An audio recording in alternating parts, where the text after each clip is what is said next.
It's the best of. You've been voting in all week, sending your emails. So here's the clips that you wanted. All right, so here's the first bit.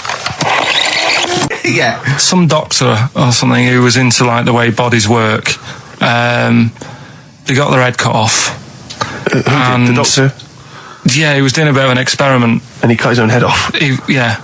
Okay. And it was about, he said, when my head's in the basket, I'm going to blink my eyes. Right. Okay, sorry, hang on, let him finish.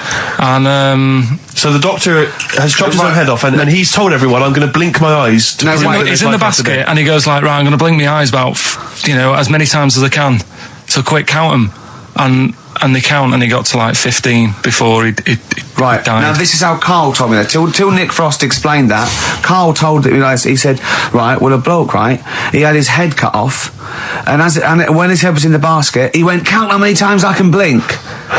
And I went, well, that's rubbish. He went, no. And Nick went, well, no, he actually said, when my head's in the basket. And Karl went, all right. I said, Karl, do you know the subtle difference? Do you see the subtle difference? I have to say, though, guys, I still don't really understand what went on there.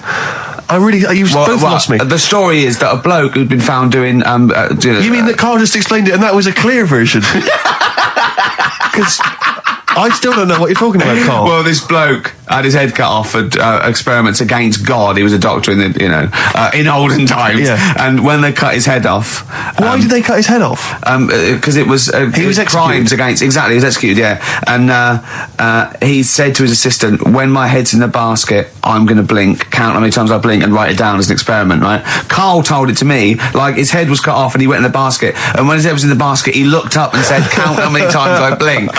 Yeah. I love that. I love the difference in that story. Yeah. Both rubbish, but one's possible and one isn't. You believe anything that you're told except when we tell you the truth. What?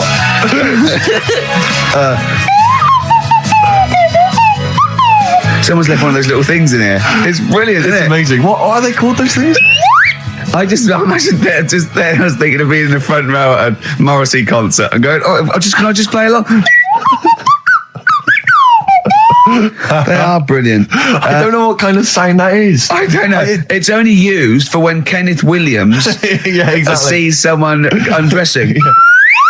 Yeah. That's the only time that is used, that noise. Exactly. That is brilliant. But it's like it was specially created for the Carry On films. Yeah, we need... I don't know what it is, but we need something when I walk in and see someone changing. Well, what about this? There is a light that never goes out by the Smiths. I phoned Karl up in the week, and I said, what are you doing? He went, well, even though it's one of my days off, I'm just doing some research on the web. Found anything that said, I'm doing science. And then he said, you can get wigs for dogs in Tokyo. That's his scientific fact. And I went, what do you mean? Dogs, if they need a wig? I said, if they need a wig, what? Dogs going bald? And he went, like, this is fine to him. He went, it's a stressful city, Tokyo. The world's all right with Karl. He's always got an explanation. I've only ever seen him confused once. When in Edinburgh, he looked out of his window one day and he saw a bloke putting a parking ticket on some rubbish. Yeah. And that genuinely confused him. Yeah. He couldn't work out, could you? It's a bit weird, isn't it? And the woman breastfeeding her 8-year-old child, you didn't like, did you? I don't like that. But what's the name? Animals with wigs. I kind of thought, after I put the phone down to you, I kind of thought about it. Thought, it's a bit daft, that. You sure he's not the ageing pop group? No, the Animals. But when you think, have you ever seen like a bald pet? No. It's weird. What do you mean? Because my mum, we had a cat. We used to get through loads of cats because we lived on a... Oh God! It started early today, innit? What do you mean? It's only 10 past 1. What were you doing? Running a restaurant? We lived on. Oh God! What do you mean? No, we lived on like a main road. Oh yeah. Right? So we used to get through a lot of them. My dad kept saying, risk. Stop wasting money. It's not. Stop wasting money, not wasting cats. Right. So anyway, we had this cat that was ill all the time, and he was just bag of nerves, probably. Yeah, malingerer. Yeah, I'm terrified. I'm going to which house? Rome. Oh God, bloody hell, Rome. Don't let me go to the Pilkingtons. And he, for some reason, it kept being sick all the time. Yeah, that is nerves. That's definitely nerves. So my mum kind of thought, I've had enough of this, and she shaved it. Whoa. Whoa. Now, I know you're not vets in your family, but what correlation did your mum think there was between you being sick and shaving it? Because it kept being sick and it was a pain to wash because it kept getting So caught she up. wanted a dry wipe cat. So why didn't she just varnish it? What? it's weird. It's weird. though. So now he's cold and sick. No, but not all of it. She left sort of the back half, but sort of from its waist, sort of. I love that. Shave it because it's sick on itself. And That is it was the weirdest looking thing. I mean, normally I like cats. I'm always like giving yours a stroke on the head and that. Yeah. But as soon as she did that, it was like, oh, Yeah. can't touch it. And then So now it's sick, cold, and hated. Yeah. Carl. It must have, the other cats must have been taking the mick out of it constantly. It's just making things worse. I'm hoping that it got run over and was put out of its misery. no, I think it got all right, that one. Or is that the? Yeah, it did get run over. It did. Oh, God. Oh dear. How many cats do you say you've got through? I'd say whilst I was living at home, I mean, it's still on the increase even though I'm not there. So whilst I was there, probably 5. God. Wow. Oh. Yeah. And were you upset each time, or you just got used to it? It's one of them things, isn't it? Like I've said before, when you first see something, it's a bit of a shock. Do you know what I mean? It's like the Elephant Man or whatever. Yeah. First time you see him, it's that sort of, oh, look at that. Do you remember the first time you saw Steve? No, I'm not being funny. Do you remember the first? Yeah, but I've said this before. It's always, then you get used to how people look and you don't... No. I'm going to burst. You have to play a record. No, but... Because I just see Steve's face. No, but I've got used to it. Shut up. Wait, what were you thinking during the quiz then when the questions were coming out? What were you thinking of? Well, what it was, right, just before the quiz started, I had to go to the toilet, right, because the rule is, right, people who don't go to it, once it starts, phones off, no more toilet. They take it dead serious, don't they, right? Yeah. So I went to the toilet. Now, I'm not being out of order here, it just got me thinking, right? I went to the toilet, the gay fella in there, right? There was a gay fella in there. Gay fella in the toilet. Now, How could you tell? How did you know? just typical, everything about it, right? Everything about it, right, yeah. Oh. What, large handlebar moustache, leather cap. Butt plugs, amyl nitrate. Could I just say that these views do not reflect the views of the management of XFM or me and Steve. Or most of the people in this country. Go on, Carl. What's your problem? Yeah, but this is what I'm worried about, really. But this is why I only got Danny Minogue right, right? Because this was floating around my mind. Went She's to the a big toilet. gay icon, Now, isn't she? go into the toilet. They have like men's cubicle and they have women's cubicle. Yeah. Now, without sounding out of order, is it wrong for me to think gay men should have their own little cubicle? Call in. They should have their own... Well, not cubicle, you mean an actual toilet, I suppose. When I was at the urinal, Yeah. normally, there's a fella there and then you go, all right. And there's no pressure. But I couldn't go. I was thinking, should I wait? If I go into the toilet, it'll look obvious. Yeah. I had loads of pressure and But this was what were going you on. worried about? I'm so sorry. What were you concerned sorry, about? Viewers. I'm so Well, sorry. it's like, right, listen, when I was a kid, right, and it's all right for you to go into women's toilets when you're a kid. It's like, oh, it's a bit cute, right? As long as you're not, like, over 15 or something, right? Right. But when I was a kid, I went into a toilet, and women, when they use their little cubicles, they don't shut the door. Some of them just sit down on the toilet, Yeah. right? And you see everything. And, no, seriously, that's probably one of the first times I saw, like, a woman. Yeah. That, right? And my Auntie Nora when she was staying over. What happened with your Auntie Nora? She was, she's into wearing caftans. Into wearing what? Caftans. Oh, yeah. What are caftans? Big, bellowy sort of dresses. Right. And, yeah, I used to sit on the floor at home in front of the telly. Sure. She was on the chair behind. Yeah. She did a bit of a sort of a Sharon Stone scene. Oh, God. Yeah. Did you see it? There was no underwear. No. What age were you? What was it like? What age were It you? was like a ripped tennis ball. What? Right, we're off air. We're off air. Either that or put us in for the Sonys.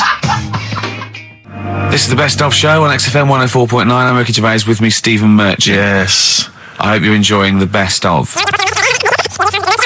Oasis, Live Forever on XFM 104.9.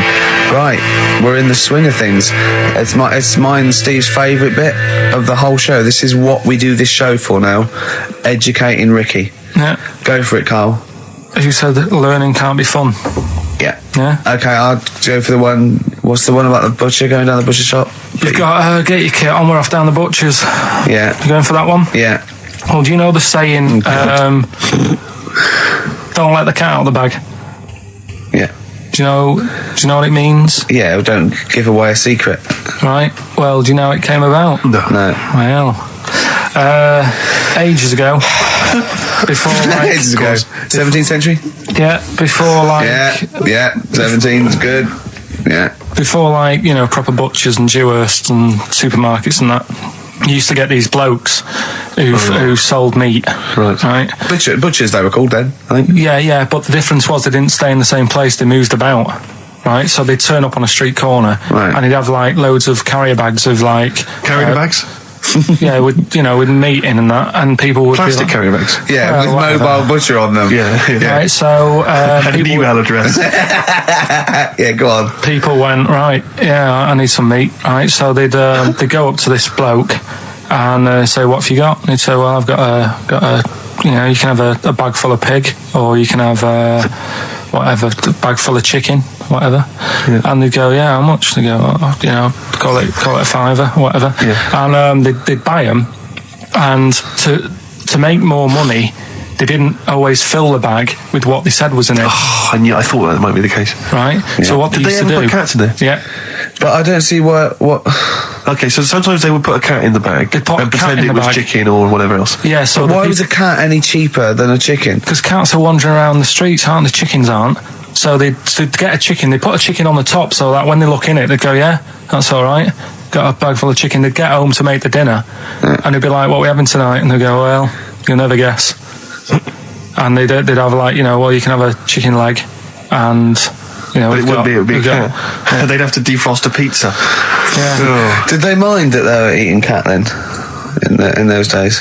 He didn't say. He just was saying about the saying, don't let the cat out of the bag. It's like, if they see that, they're going to go mad. I'm mildly disappointed with this story. It's all right if it's true, but there's something about it. It's just, I want to know more. He always leaves it. Is it Carl doesn't quench your thirst for knowledge? He creates more. I don't know if that's a good thing or not.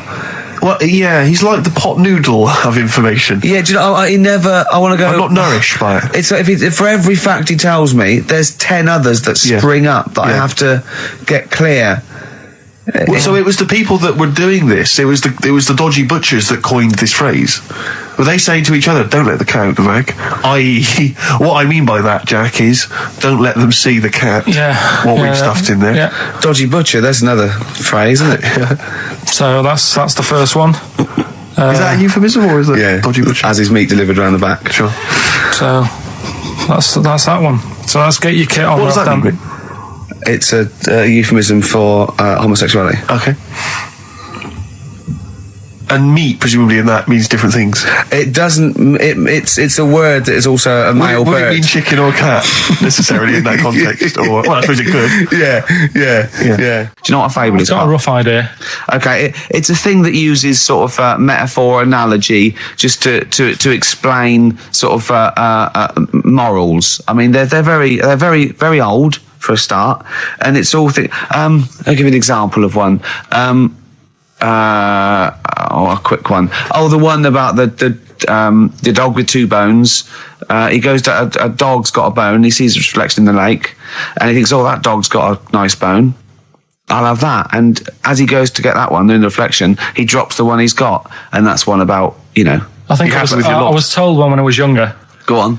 I think it was one. This young lad, he's got a dog, right, and he is about 8 years old.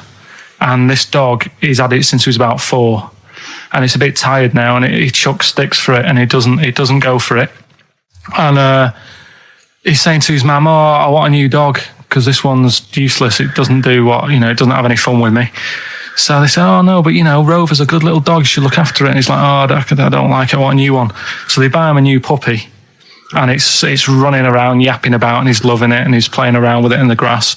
And then one day he goes to the park, and he's messing about and rolling about with it, and he falls into the lake, right? And the little puppy's like yapping at him, and he's going, help me, the little dog's yapping.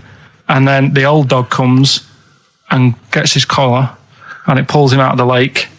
And he goes, oh, God, why did I forget about you? You're the better dog.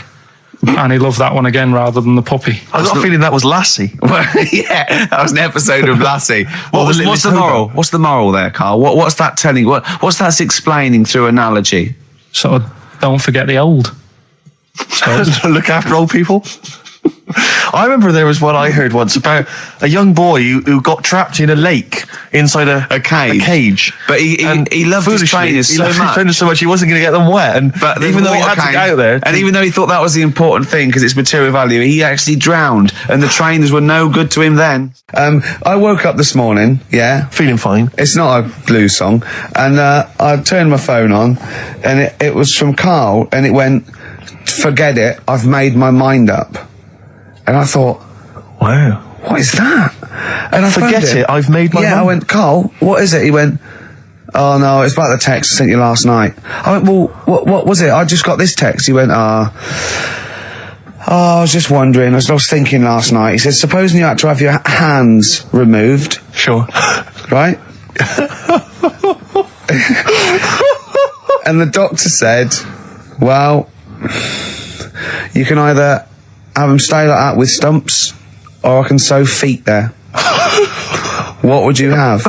And I was bleary-eyed, and I went, the stumps? He went, yeah. I went, all right? He went, yeah. And then what was his follow-up text to that? And then I got the text, it was obviously before it, and it went, and it was like quite serious. What would you do if surgery not doing your hands? Would you have stumps or the feet? Right? Now the way, when I said he's made his mind up, and I went the stumps, he went, yeah. I think secretly he decided on the feet, but was too embarrassed to tell me. There's a little bit of what would you do? Because why did you think of this? Why did you think of this? Girlfriend's away, right? Yeah, no, that's not why you start thinking bizarre surgery devices. Right? I'll let you into my little mind, right? Last night, I had some beans on toast, right?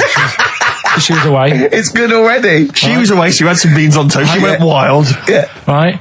Now, I was stood up. I live on on a high street, right? So I'm washing up. I'm looking out the window. First thing that had me attention is I can look into other people's flats, right? Yeah. And it was weird how all these different lives were going on. I was watching them, and everybody had the telly on and was watching Volcano, right? Which was on last night. Right. And I thought, oh, that's weird, right? I can see them all watching it. And it was like a little Chinese lad who was dancing around in some underpants. And then there's a little old woman who lives downstairs who was reading a book, and she's always reading a book every night. And it's like, I have a better life than her. And then there's like some sort of bouncer who's always getting ready to go out late at night with all the black on. He looks like a bouncer. So I was watching all this life going on. I thought, did you witness a murder while you were doing it? Yeah. It was like that sort of Sliver film where that bloke had loads of tellies watching people's lives.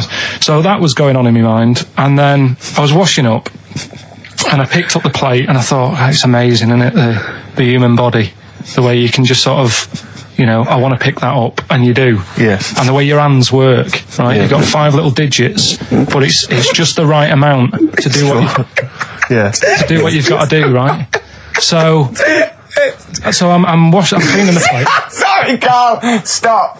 It's just the right amount. Might be one of the most genius things I've ever heard said. I would love David Attenborough to phone you up and say, Carl, how do I word this about the evolution of the mammalian front limb? Just go, we'll just say it's the right amount. But it is. One of course extra would get in the way, and one less would just make it that little bit more tricky when picking up a bit of a slippery dish. Or buying gloves. Yeah. A slippery dish. And then the other thing is, the one that I was reading, the world record with the fellow who's pulling a train with his teeth. Does that make any difference that he's done it with his teeth? What do you mean? Well, what difference does it make? Well, isn't it? It's quite hard to pull a train with your teeth, I imagine. Well, it's pretty hard to pull a train. All I'm saying is, Is it because he couldn't beat the fella who's pulling it with his hands? Well, this is my point. I think there was one bloke with the record for the running backwards 100 metres was sort of like 11 and a half seconds. And I was thinking, turn around, you'd probably have a really good go at that. Do you know what I mean? Yeah. It's sort of like doing a marathon with a milk bottle on your head. Take the milk bottle off and see how fast you can go, you twat. But you can just tweak it, like the fella who has done the pegs on the face, right? Yeah. His name's Gary Stretch Turner, right? Right. So he's sort of cheating already if he's got a stretchy head, right? but you are, right, you are one of the most stupid humans I've ever met. Well, get me in the book. Yeah. Right? Well, listen. So Gary Stretch Turner, right? His record is 153 pegs. Yeah. He did it again, and he only got 150 on. So he hasn't broke his own record. Right. But what I'm saying is, if he tweaked it a bit more, would that make a new record? What? Well, if he said, I've got 150 pegs on, but at the same time as eating a burger. I see what you mean, yeah. He'd be the world record breaker for pegs and eating burgers at the same time. Yeah, just change it a bit. If you know you're not going to make it, just do something else. I'm assuming the rules are set at the beginning, Carl. That's it. That's where they say, right, you're just going to do the pegs thing. You're not going to introduce burgers halfway through, are you? Definitely not. And then they have a go. I was on one leg, not interested. How many pegs? 150. Can I just ask very briefly, I was quite interested by the family had to move because they lived on Butthole Road. Yeah, I quite like that one. I don't know if I've told you before, Rick, where I used to live. I'm not going to tell you the name of the street that I used to live on, not on air, because my parents still live there and I don't want to, But I'm going to write it for you now. This is the genuine name of the street I used to live on. Just imagine when you're at school. Yeah. And like in class, for instance, in French, you've got to say, you've got to answer where you live. Yeah. J'habite, wherever. Yeah. That's the name. This is actually the name of the street we lived on. No, it's not. I swear to God. That is... Absolute right. I could phone my father now and he could confirm that for you. No, I swear because he doesn't want to God. And I'd say that... But listen, do you know what worries me? It's the apostrophe S. I know. Because that's blatant. Yes. Amazing, isn't it? That is incredible. But imagine how embarrassing that was. So if I look that up in the Bristol... You will find that in the Bristol A to Z. I swear to God. That is really... Why have you never told me that before? I can't believe I haven't. That's I'm incredible. still embarrassed now. Do you know, whenever I have to phone up, if I have to give that address, I always spell it instantly. Really? Like, somehow that will hide it, that'll disguise the name. But I can't get over that. Anyway, if you perhaps live in Tits Avenue, or... Wankling Drive. Wankling Drive, just get in touch. Let us know, we're not really interested. You've been voting in all week, sending your emails, so here's the clips that you wanted.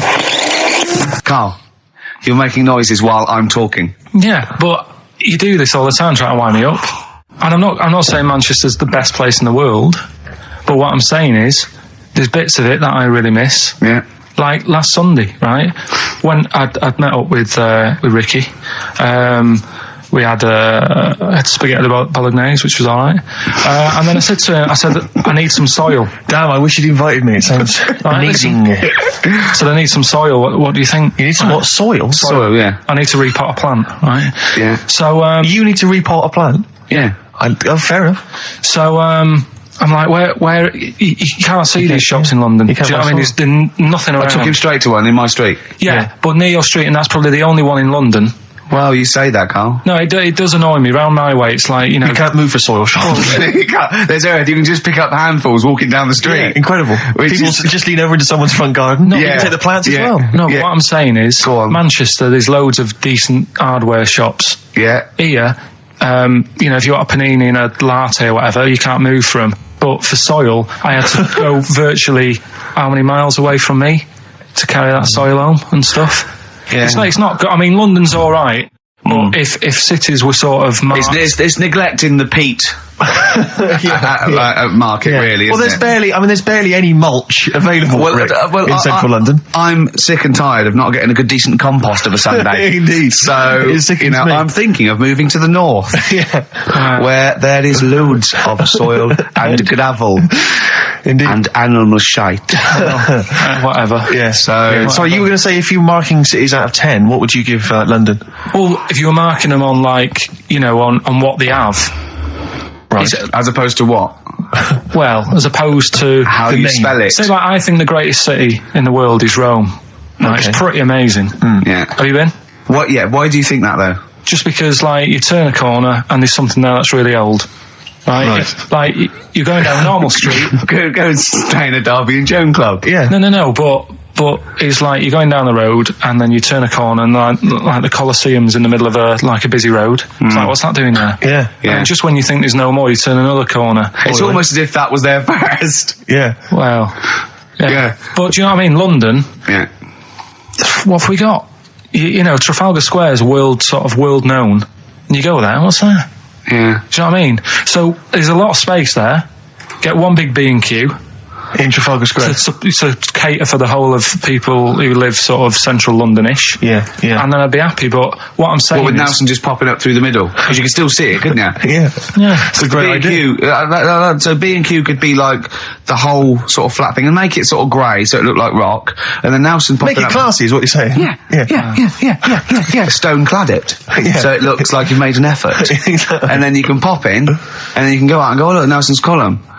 Oh look at that! Isn't Nelson? Oh look at that! The victory, defeat. That's fantastic. One of the greatest living. Yeah. I need some nails. Yeah. Perfect. Killing two birds with one stone, you're saying? But why isn't there more than them shops?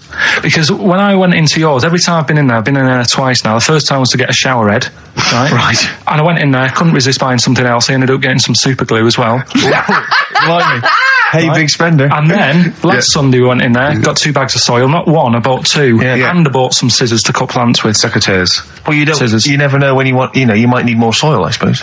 Well, I've got You've 2. stopped that now. Where'd you keep it under your bed? Sorry, this isn't going out, is it? This conversation. It's not going out on air. I got a feeling it might be.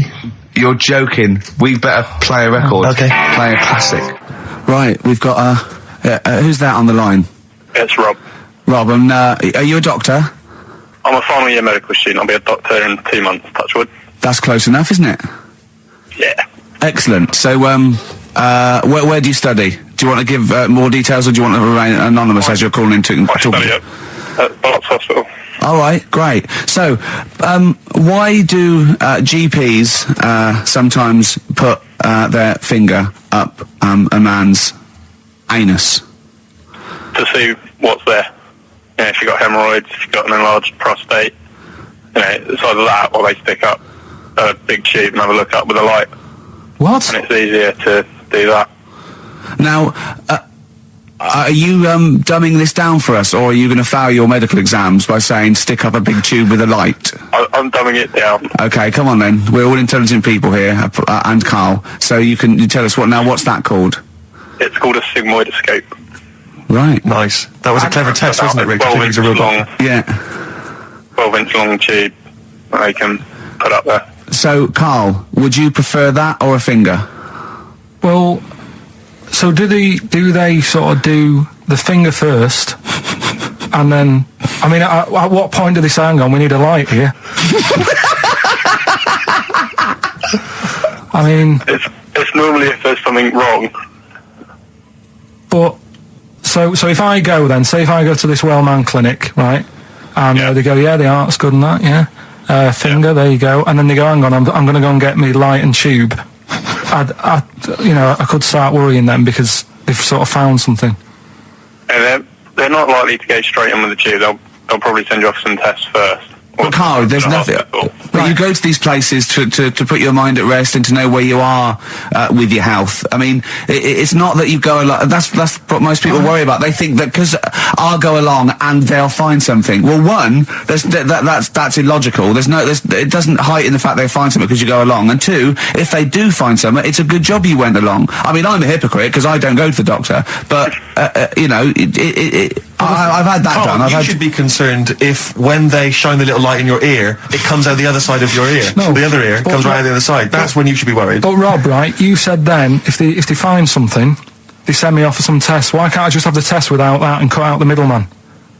Do you know what I mean? Because you're wasting lots of money. There's hundreds of tests they could do, and they could do every test, and they could all come back with nothing, or they could do the finger up there and send you for the 3 tests you need to find out what's wrong with you. But in this day and age, with all the technology and that, and like brainy doctors and all that, the only way to find out is sticking a finger up there. What are you worried about, Carl? Is it fundamentally that this doctor who's has done 6 years medical training. Yeah, Is it embarrassing to have a man's finger up your ass? I just don't understand how you can get round to that without... But what don't you like? Is it fundamentally you don't like anything up your ass, or is it the fact that it's a man's finger up there? I don't like going to the doctors. It makes me nervous, because I think if anyone searches you long enough, they're going to find a fault with you, right?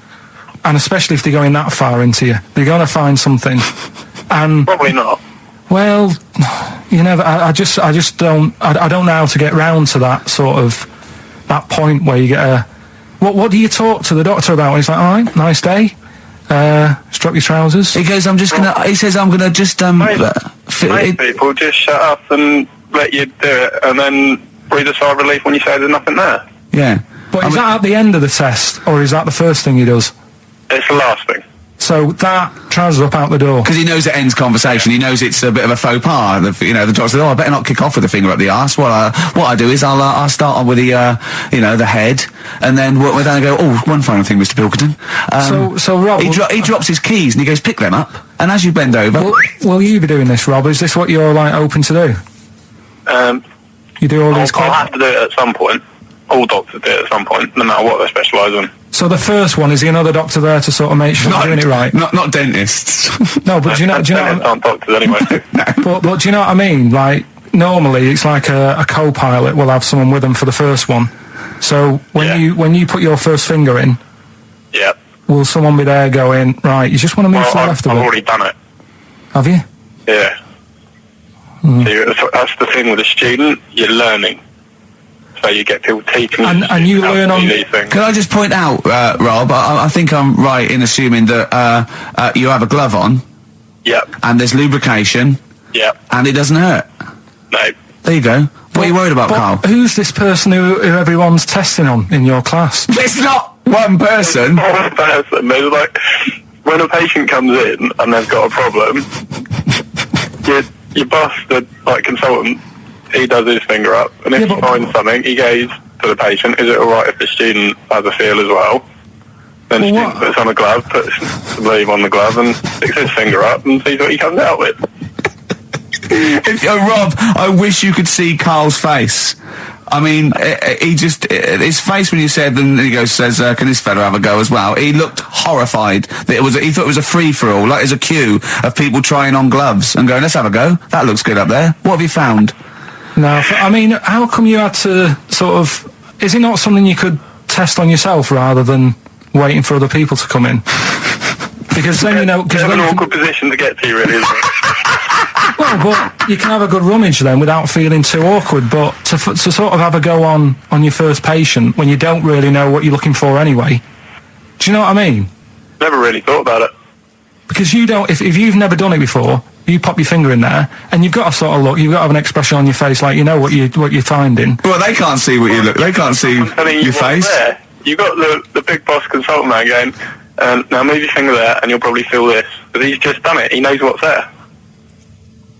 Well, what? Oh, so he's already had a go. He's had a feel, and he's going right. If you feel to the right, that's the conglomerate or whatever. The conglomerate, yeah. Its conglomerate is in perfect working order. I'm still... Thank you, Rob. I'm sorry you had to go through this. Carl is probably the worst patient you'll ever encounter in your medical career. Good luck with your finals, and thanks very much. And do you know any female doctors who do this? Or? Thank you. XFM 104.9. Thank you. All right, this is Carl, the producer of Ricky Gervais and Stephen Merchant on XFM 104.9. We're playing out some of the best bits. Hope you're enjoying it. Here's another one. Can't concentrate now.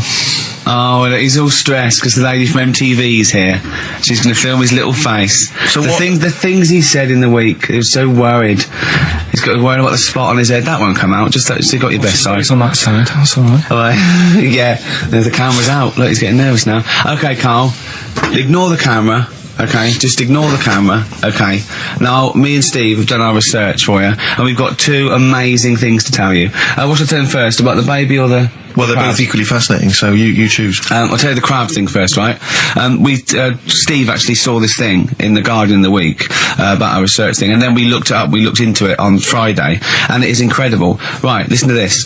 There's a thing in a bay in New England, right, where it's like the biggest. They make silicon chips and stuff for computers, right? And because of the data protection thing, after they've done them, because they have to destroy the plates, right, well, the information's sort of put onto them, but there's still flakes of silicon. They sort of grind it down straight away, and some of the flakes got into the bay, okay, but some of the information is still on even the slight granules of silicon. Anyway, gets in the water, and silicon is rather like a carbon derivative. They reckon if there had been life on another planet that wasn't carbon-based, it'd be silicon-based, because that simple sugars and proteins, it's just COH and that, and it can work with silicon, right? Anyway, the crabs have been taken up, it's still in the water, and they looked out on the beach, and over years the crabs have started sort of putting themselves in formations, like geometric format, and they couldn't work out why they were doing this. And when they put them in the experiment, they sort of like chopped them up, and they found they'd taken on silicon, and it had sort of got into their brain, and they were downloading information. They picked up little things, because it's just chemical, electrical impulses that got information off the silicon chip, and they were interfacing it. But this is the amazing thing. One bloke sort of thought of this, and he thought, well, if it's a simple computer with a brain, if it's just a simple sort of electrical thing, then maybe there's sort of, we could get it down. So what they did is they made a thing called a biointerface, and they put it into the crab's brain, just a really simple brain, so it's measured on Mangala, right? And it got impulses from it, and they were getting like computer readouts, so just flashes of like symbols and geometric things right on this screen to read the crowd's brain, and it was stuff like fragments of a. What made them do this in the first place? Because they saw the crowds behaving differently. They were behaving differently to each other. They were just like they were, intelligent, and they were sort of solving problems and all this sort of stuff. Anyway, when they downloaded the thing, it was like they found one of the secretary's names where it had been on the silicon chip, where it was just like a flash of a computer screen. But the most amazing thing is they downloaded a memory, right? It was like a snapshot where it had been burnt onto the retina of the crab, just a snapshot of something, and it was like a picture of the beach like a couple of years ago, right? And they also did incredible, it was like just a digital black and white sort of thing, so they could see what the crab had seen. Amazing. Jeez. Amazing. So intelligent crabs. What are they doing with them now? Super brain. Well, they think this is the upshot. They think they could use it as spy crabs, because they could get these crabs. Also, the other thing is, as generations went on, right? So they put a crab in the sea or something, right?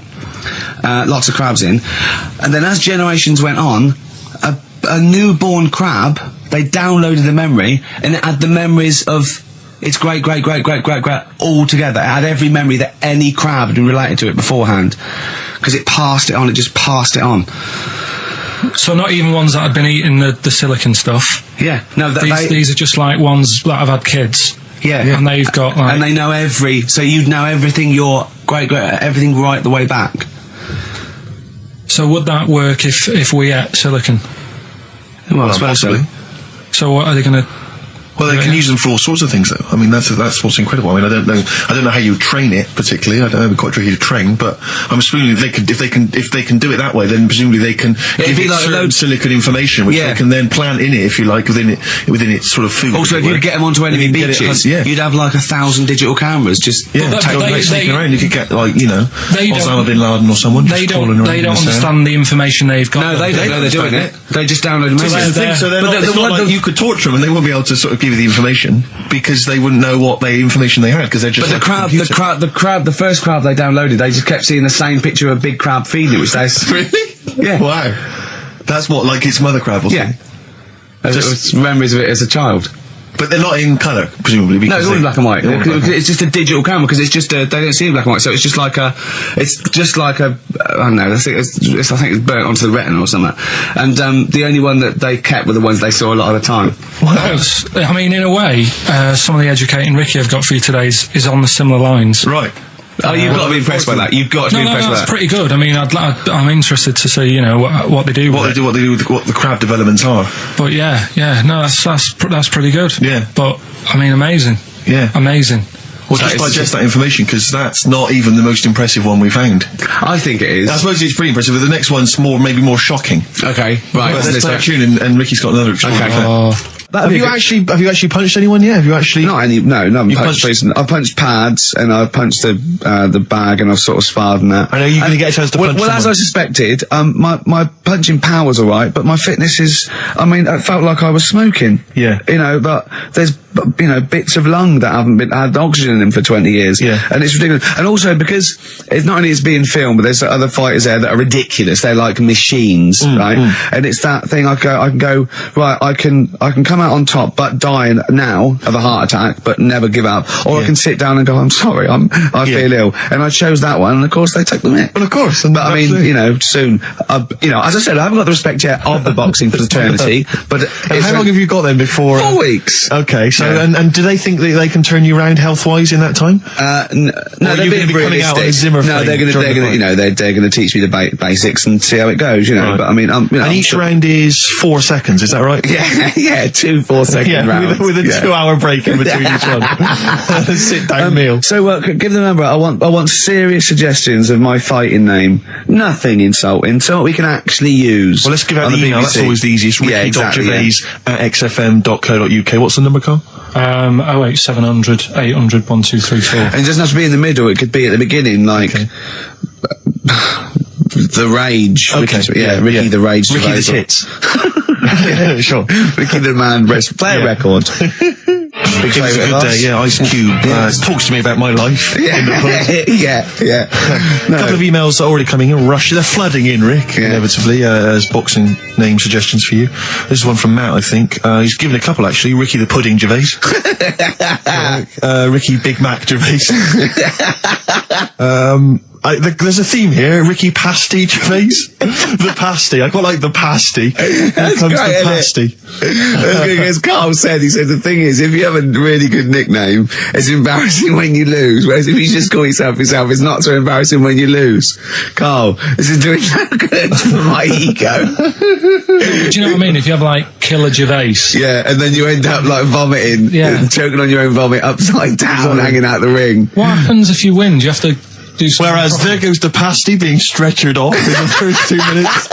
It's not such a problem. There he is, being lightly basted and chucked down a mine. What do you mean? What do I have to do? Say if you beat Grant. Say if that happened. What happens next? What do you mean? What happens next? What do you think? Oh, this is a contention fight for the big one. But do they? Then we make Ricky 2.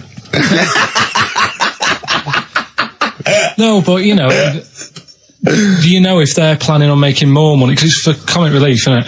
So what happens on the night? No, it's for a charity of our comic choice. Relief would make sense. Whatever, right? Yeah, it was last time. I think it was last time. Is it sport relief? It's not sport. It was last time, but this is. I think this is a program where and how do we? Sorry, how do you make money for charity from this? Do we pay to sort of for how many punches to the head you're going to take? Or no. I just how think long you're going to last. I assume the BBC donate money, or someone, or a sponsor, or whatever. I don't know. Just donate money, because it's actually a program. This is more about a program with a charity angle.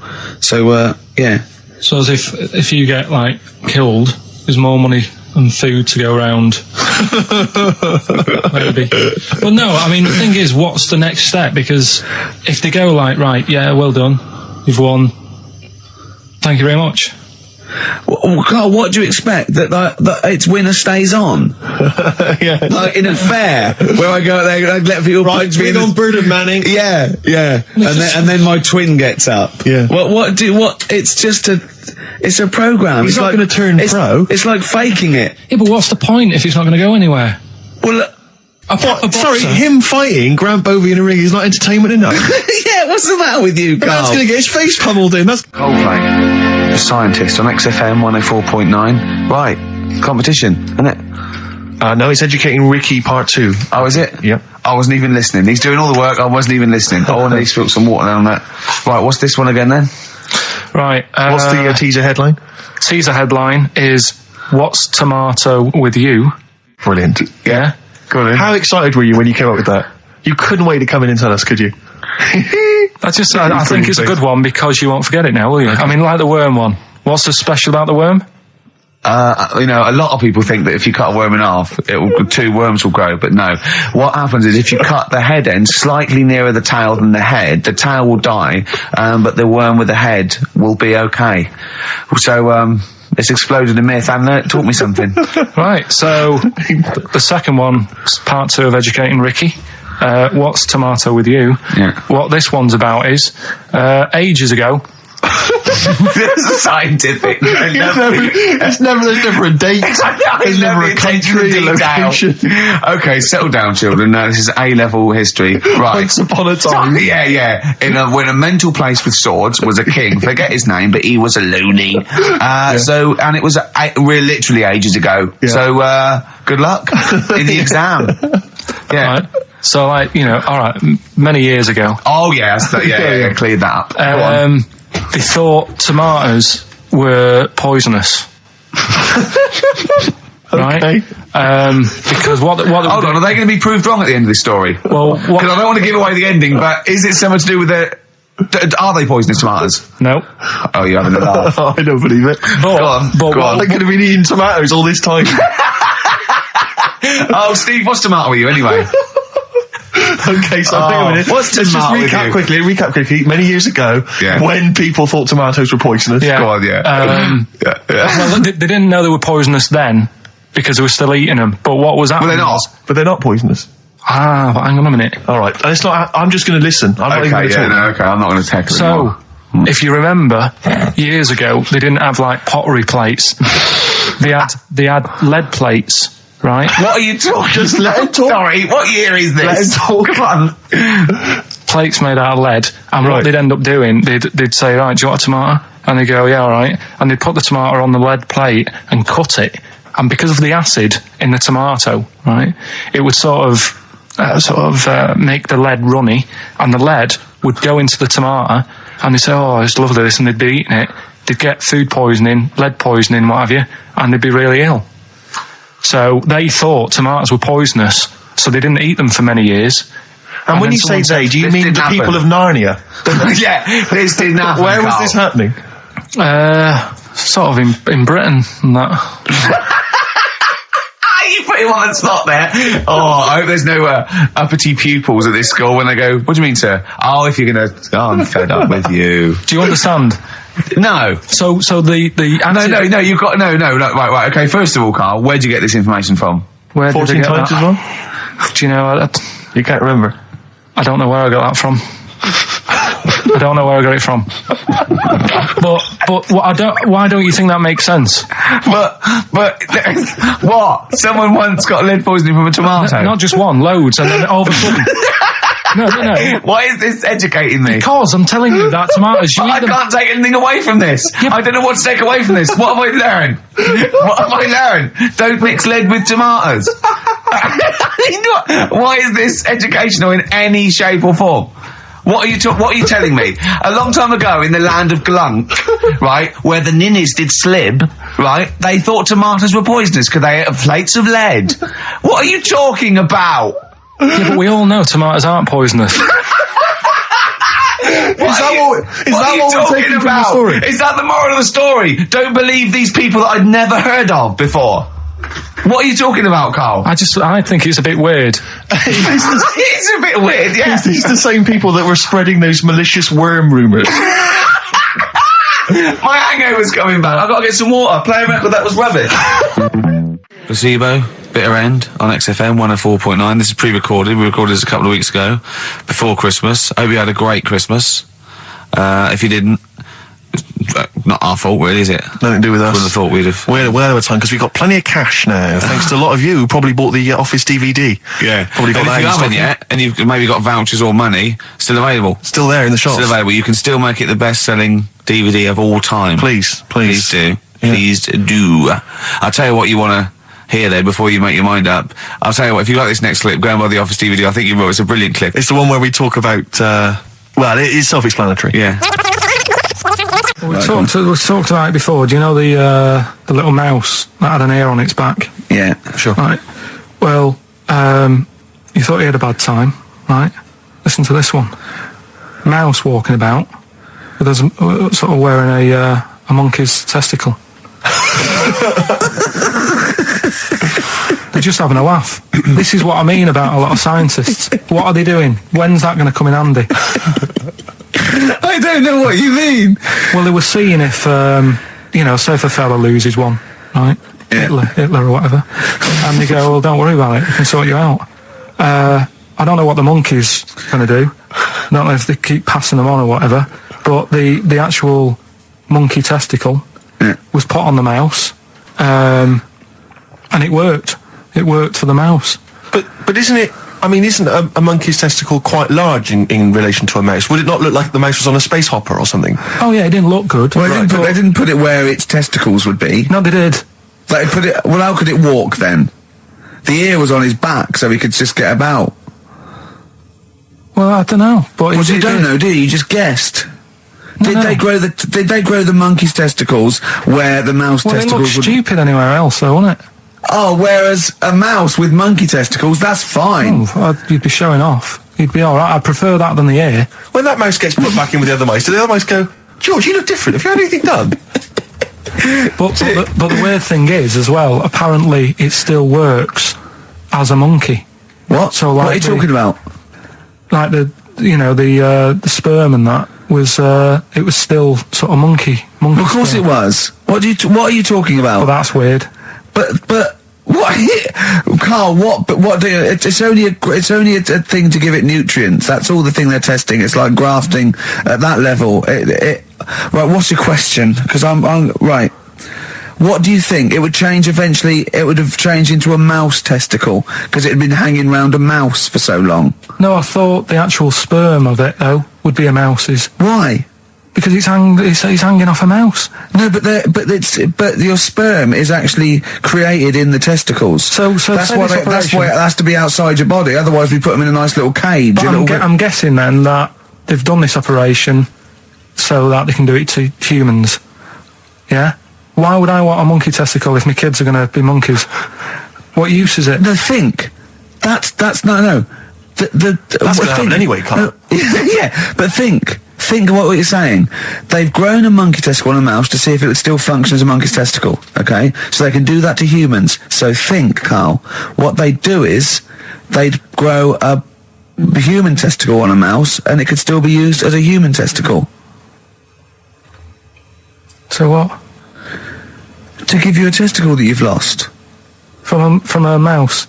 No, from another person who it was kept alive on a mouse. Because it's kept the nutrients alive, as opposed to keeping it deep freeze. Maybe bollocks go off after a week. I don't know.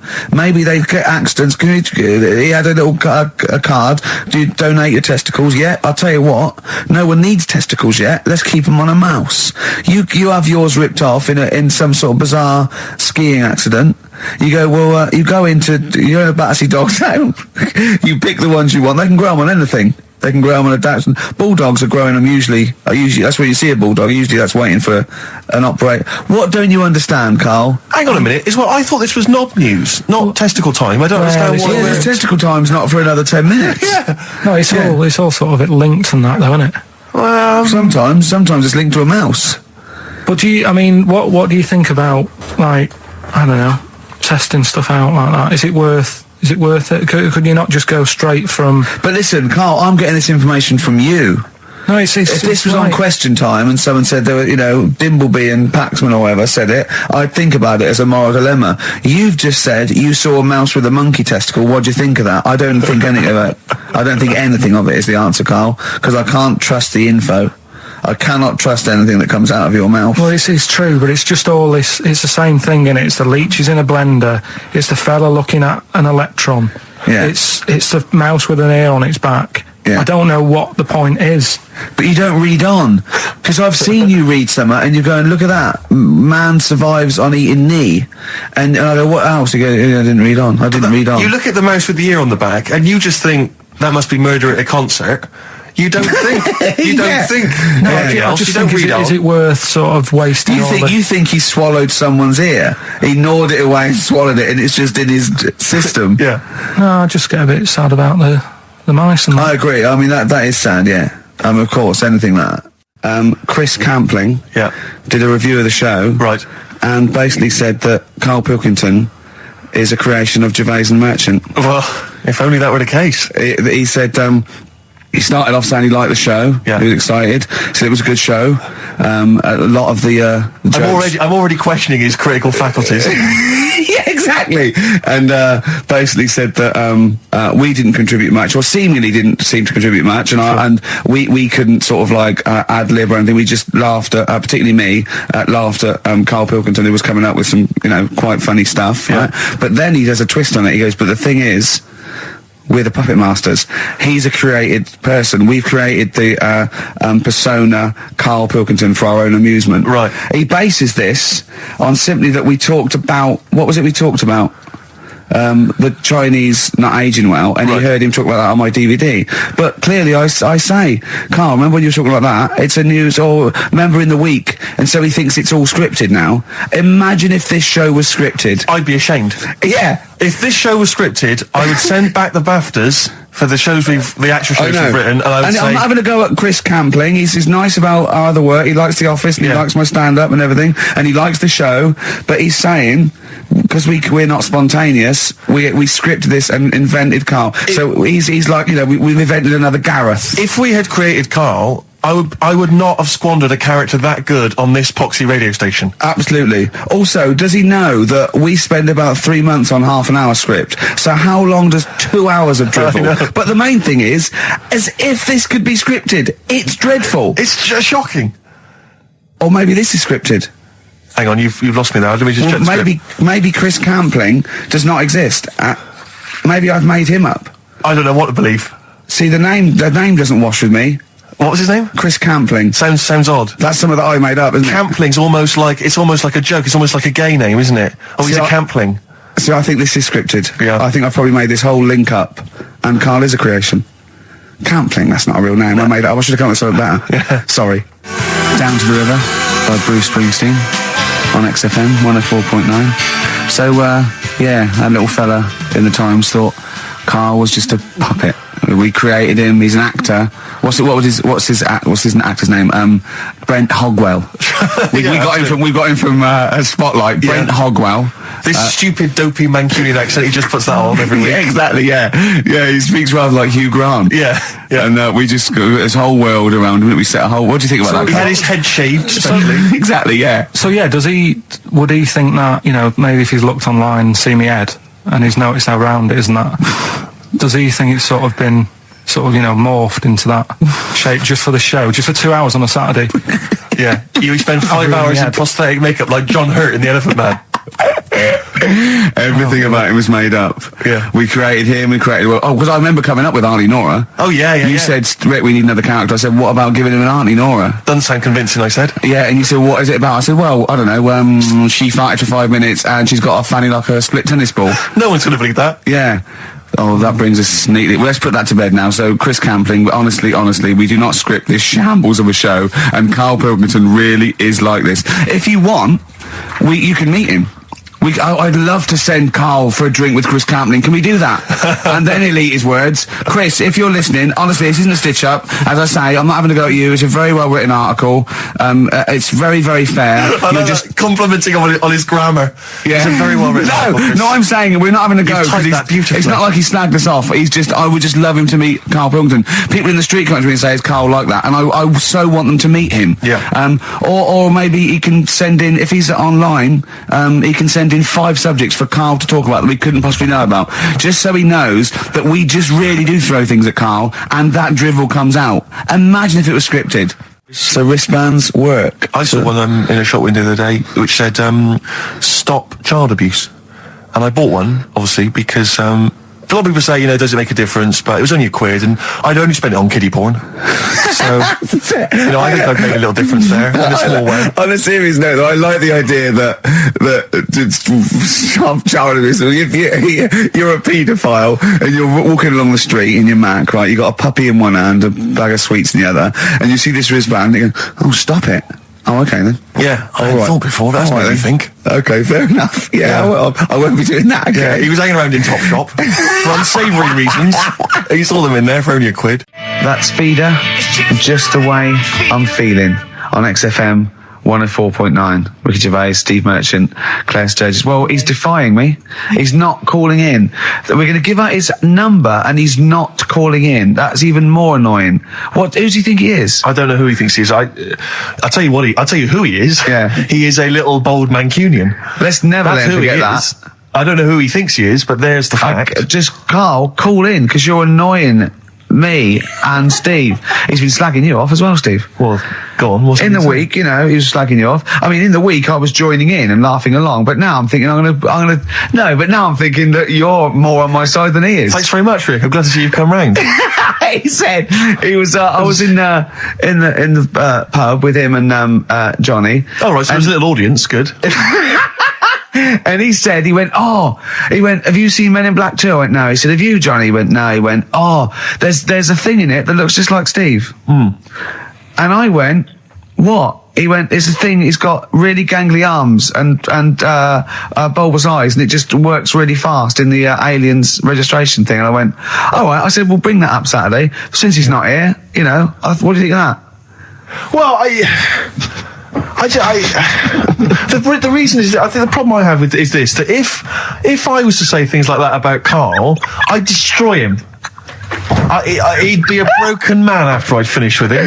Call in, Carl, or Steve's going to say a few things about you. I'm going to get a couple of home truths out there. I can't believe it. I cannot believe it. Yeah, we were, you know, at the time I was joining it, we were having, you know, slagging you off on other things as well. Sure. But now I'm thinking, maybe maybe you were wrong. Maybe I was taking the mickey out of the wrong person behind their back.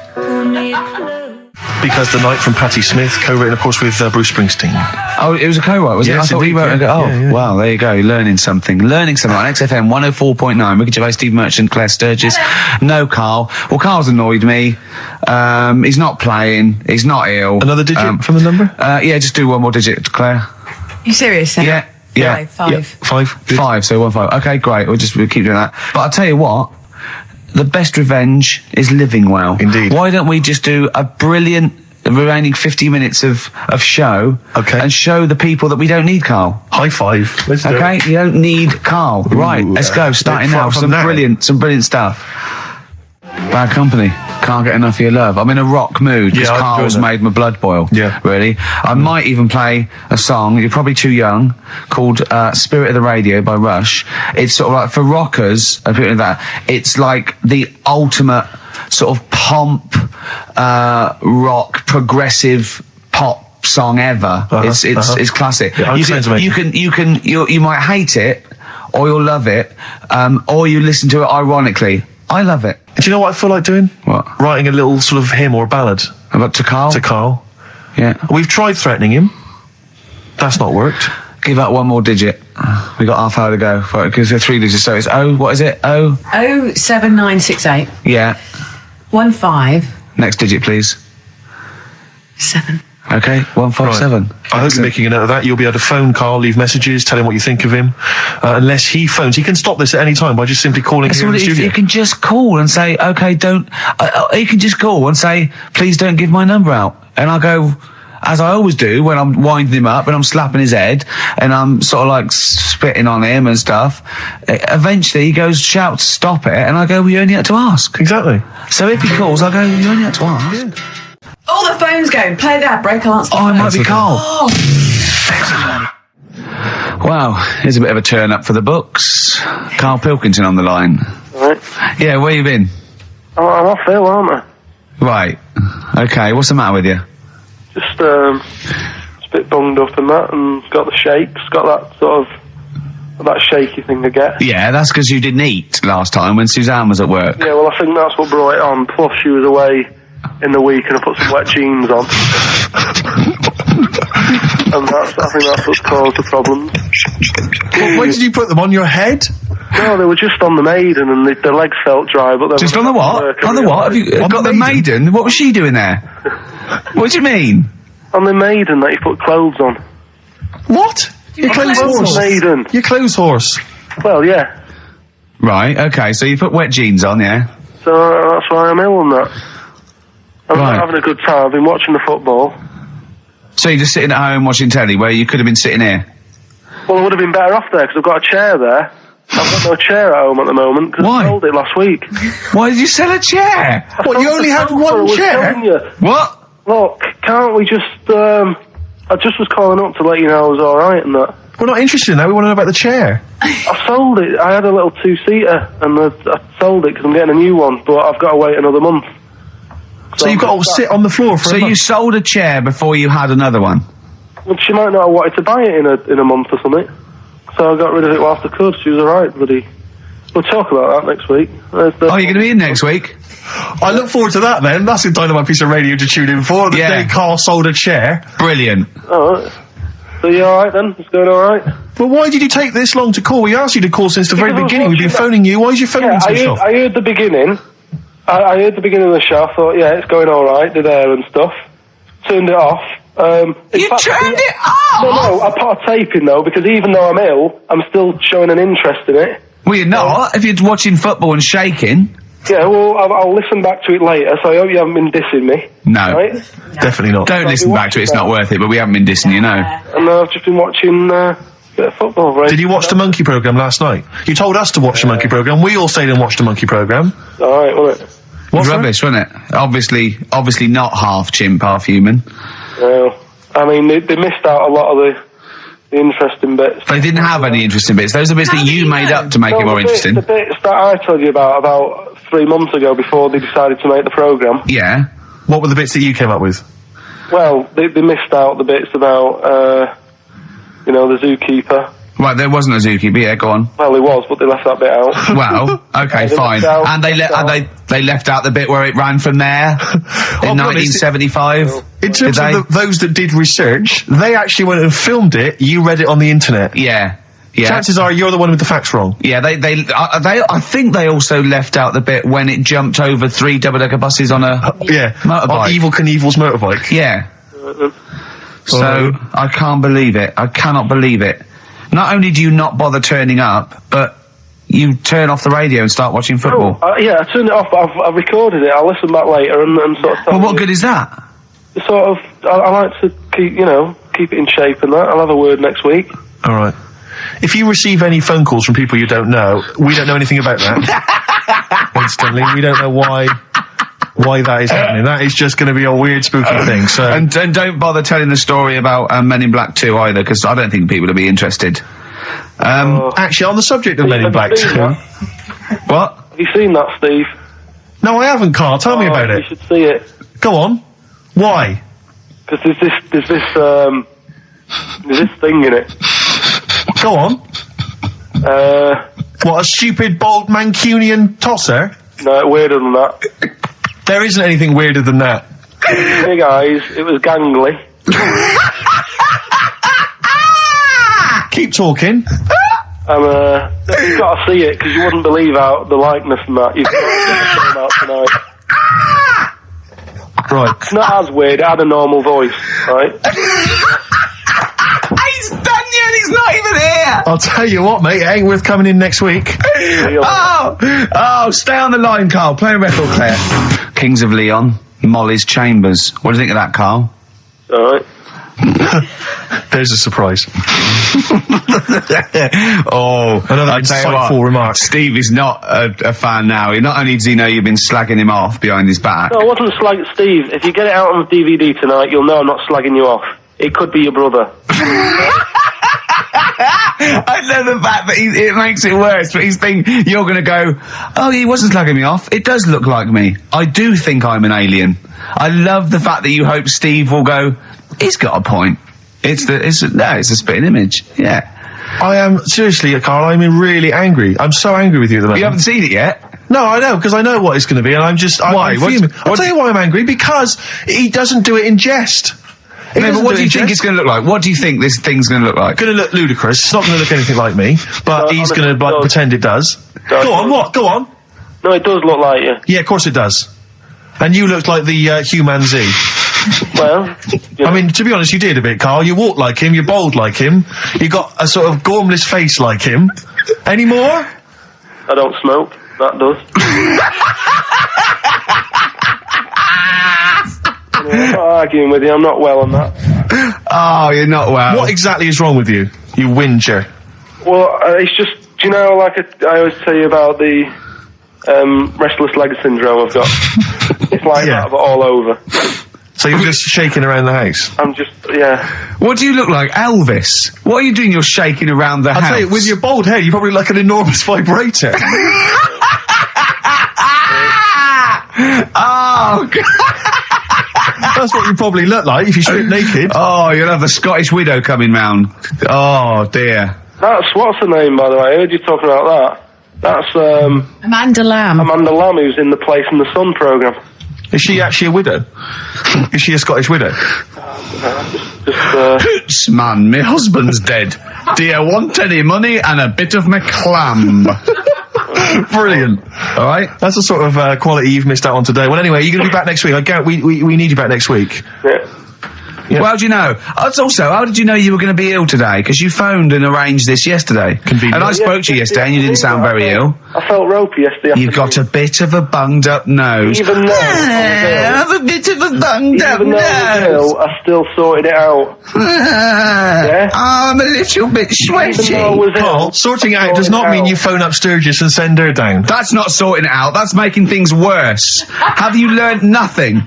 Thanks, Claire. If you're not part of the solution, you're part of the problem. Mate. Yeah. Oh, my leg's a little bit achy. Oh, wearing wet jeans. Oh, I put wet jeans on again. Oh, my lasagna it was frozen. Can you hear the venom and hatred in our voices today? We genuinely are upset and angry with you. Yeah.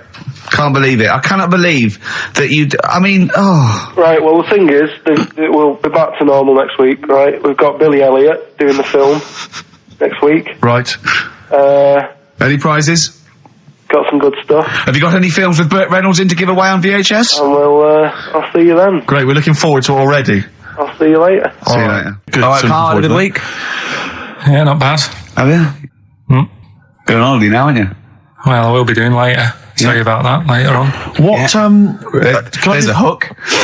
Can I just check, because there are rules in place, aren't there? Yeah. There was a big bust up in the week. I'm only allowed to wind him up. I'm not allowed to wind him up socially now. I'm not allowed to. What am I not allowed to do socially? I think squeezing the head socially has been crossed off. Right, okay. And I agreed to that because it got to a head where, Carl was really upset and he was thinking of just giving it all in, weren't you? Yeah. Yeah. Why was that? Because you were just winding me up too much. Yeah. I mean, do you want to bring it all up again? I don't mind. What was I doing? It was just. I mean, I should say now that there was a conversation where we were all sort of really walking on eggshells. It was frosty. It was a conference call, and Carl was on one end. And I'll tell you, I was very much a media. I was very much a UN mediator. What is it like? It was difficult to sort of keep it serious when I'm saying stuff like, "I'm sick of you putting a Burger King bag on my head." Do you know what I mean? Yeah. There's a part of me that's like, I can't believe we're doing this. What I like about it is that I'm laughing and going, well, I won't do that anymore. And he's going, you can still do it on air. And like today, I came in, I went to squeeze Eddie, went at 1 o'clock. I love those rules. Yeah. I love those rules. Well, between the hours of 1 and 3 on a Saturday, you can squeeze his head, you can put a Burger King I bag on can't his... wait. It's terrible. Oh, but dear. that all started last week as well, really, because I got in a bit earlier to do an edit for you on some track that had swearing in it, right? Yeah. So getting early, he comes in, first thing he does is go to sort of squeeze me head. And my reaction was, not now, do it later. As if it's all right to do it later. Yeah. So that's kind of what made me think this isn't normal. We should just point out, when we say squeezing your head, what exactly does that mean? I put my hand on the front. I do 2 experiments, right? Yeah. One is the side, because you can crush an egg sideways, so I think that's more dangerous. Right. And I actually put my elbows out, and I pressed like a vice, and I really go for it until it really hurts. And the front one it shouldn't hurt so much, if my experiment's right. I don't know. Well, it was all this that sort of, built up. Sure. And the research that you're doing there, Rick, is that going to be available online at some point? Well, that was the problem. That's what I was saying to him, because it kind of started last week. Well, it's been going on since we've known you. Yeah, really? Yeah, but I just upped it last week. It got out of hand a bit. I upped it to when I think it got to ahead on Thursday when I filmed it. That was it, yeah. That's right, I brought in the cameraman to film me torturing him. And there was some people from the 6th floor being shown round. Yeah, some management and that, showing probably clients round. Sort of, they've probably been on all the different floors, same what all the different radio stations do. Fox. This is XFM, the sort of this sort of noise going on. Yeah. You see them all look down. I'm saying, don't do that, right? Sure. They might want to spend a load of money. Yeah. Right? And he's doing that. He's wrestling with me. He's filming it. So that's when I just thought, you know. Mad, isn't it?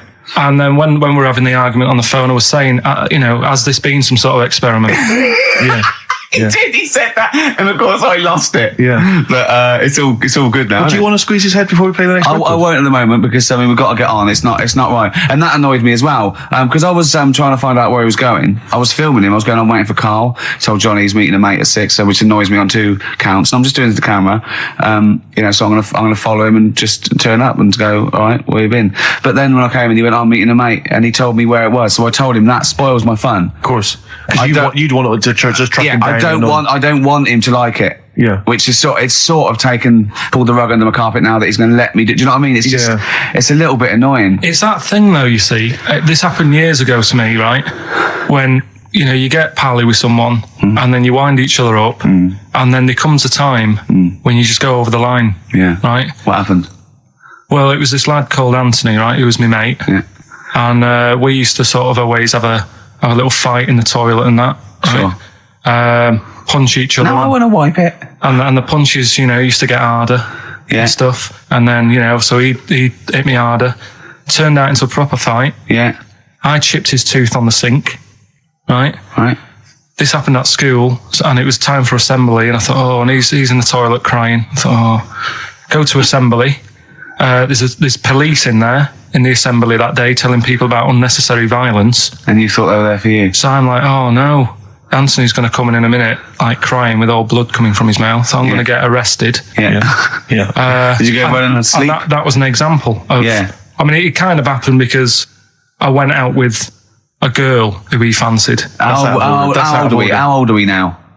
About 8 or 9. I think that's out of order. Going out with a mate's girl.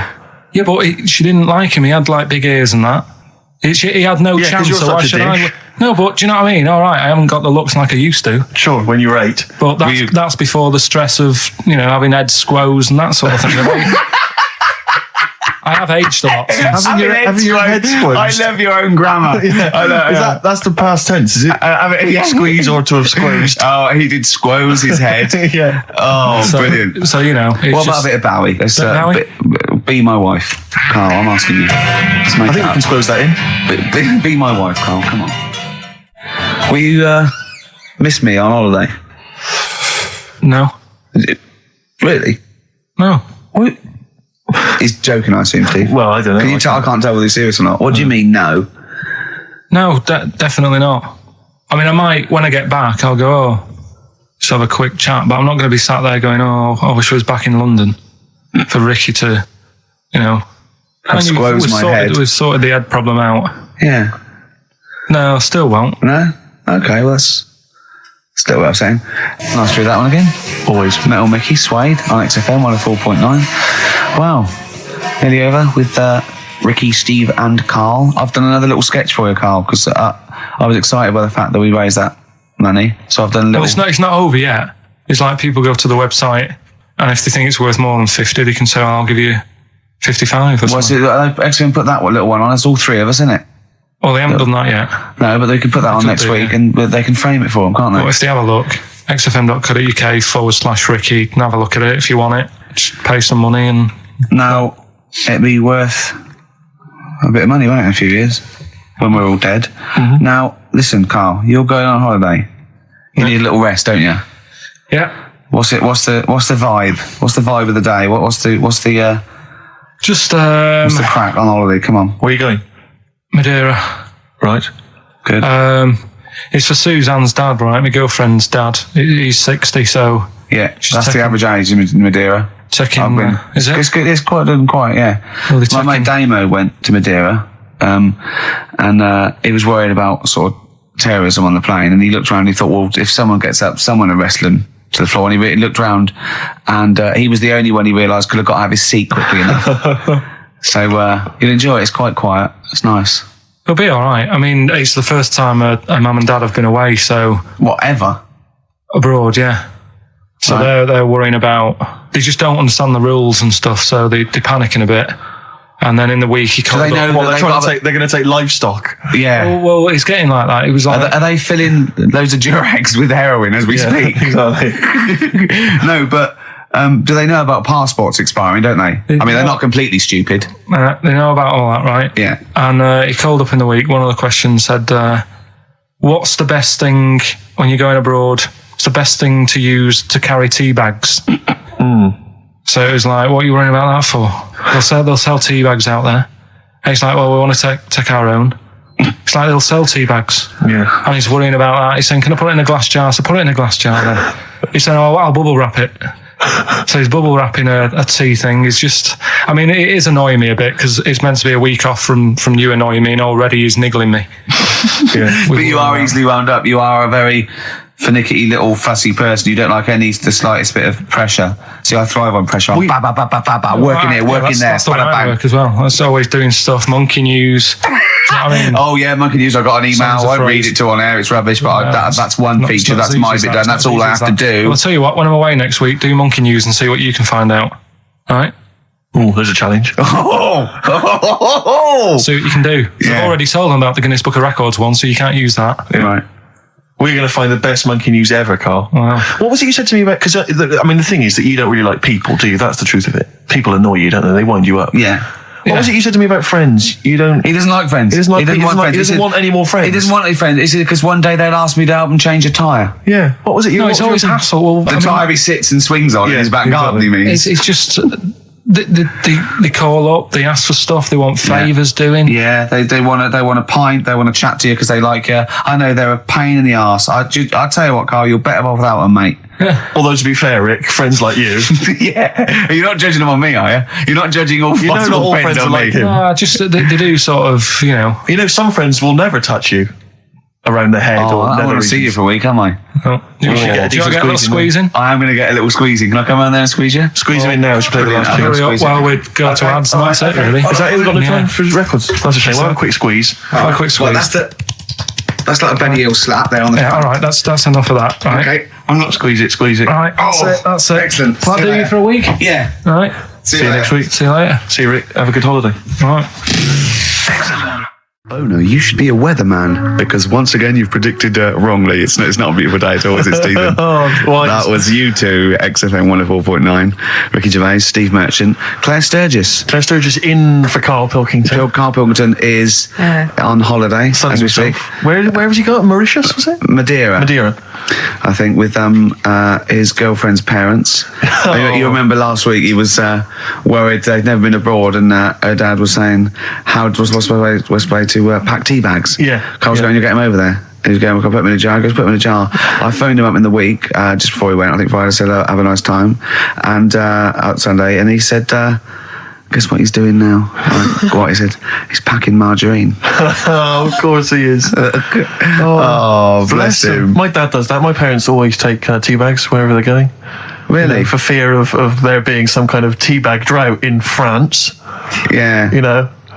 Is it wrong? But I mean, I don't know. Is it because of maybe English breakfast tea you can't get over there? So But you can. Can you though? I mean, You you can. can get pizza chips. You know, you tea can is take probably the single most popular drink in the world. I know, but what about the fancy foreign teas, your Earl Greys and the like? Well, I don't know. Because I want good English breakfast. Don't bother me with Earl Grey. I don't know what that cup of tea is. It's not tea to me. It's laughable. It's weak. It's pathetic. Do you know what? Earl Grey with a little bit of skimmed milk isn't so bad. Oh yeah. Yeah. Oh, And is your husband a fan? We've started. It's all off already. All It's right, all we've banter and it'll go at each other. Sometimes sort of pretending, you know. Sometimes pretending we're not close mates. You know, Yeah, close and friends, you know. all that Sometimes- innuendo and that. Oh, smutty. And I got a freaky goggle-eyed Oh, thing. hey, once again, I go too it's far. I ruined sometimes it, go too ruined it. far. I do ruin it when I go too far. So let's be Fatty. nice. Wow, let's have a bit of blur. Ooh, Well, clever come on. man, clever man. The fat man. Placebo and Bitter End. XFM 104.9, Ricky Gervais, Steve Merchant, Claire Sturgis in for Karl Pilkington, Doing a good who's job. in Madeira. Indeed. Is that where the cake's from? Yeah, that's his name after, I think. Yeah, Excellent. Yeah. Excellent. It's nice, lovely. It's sort of, I don't know where Madeira is. it's sort of off Africa. Okay.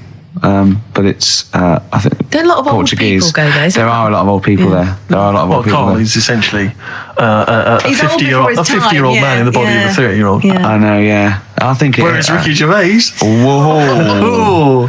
Party by the pool. It was actually really good. I'd much prefer that than we went to Greece once, and we wandered in this place by mistake going through this, and it was just full of people in Everton shirts and Liverpool shirts and just drinking lager. Oh, where's the fun in that?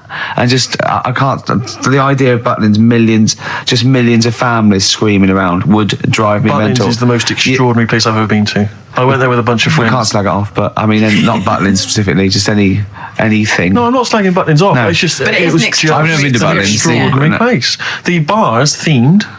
One bar themed in the Wild West style. Brilliant. But a tribute band to Status Quo playing. Really? It was extraordinary. So you walk in the swing doors, and there's Status Quo playing, and everyone else is all the staff dressed in cowboy outfits and cowgirl outfits, serving drinks. I've told you this before, but I sneaked into Butlins. We sneaked in one night, and we didn't know what was on, and they were serving lager and chips, and there's just loads of families and lots of northern men in short sleeve shirts and kids running around and stuff.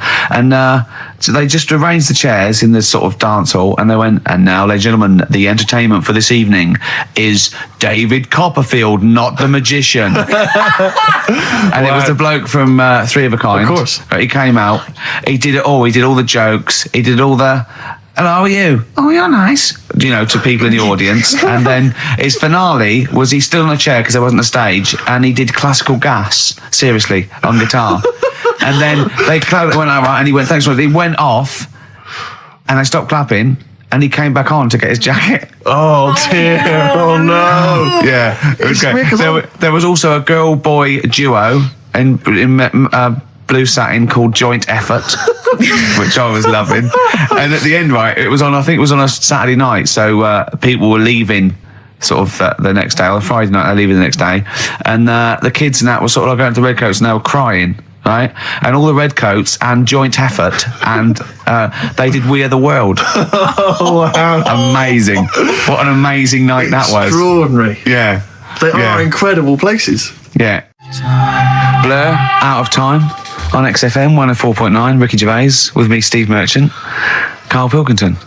Yeah. Steve's a bit quiet. He's got a bit of a sore throat. Oh, a bit of a sore throat. Murder all week. It's been murder, Rick. We couldn't work all this week No, I've been because off sick. Steve's been in Bristol. Carl, you're not impressed?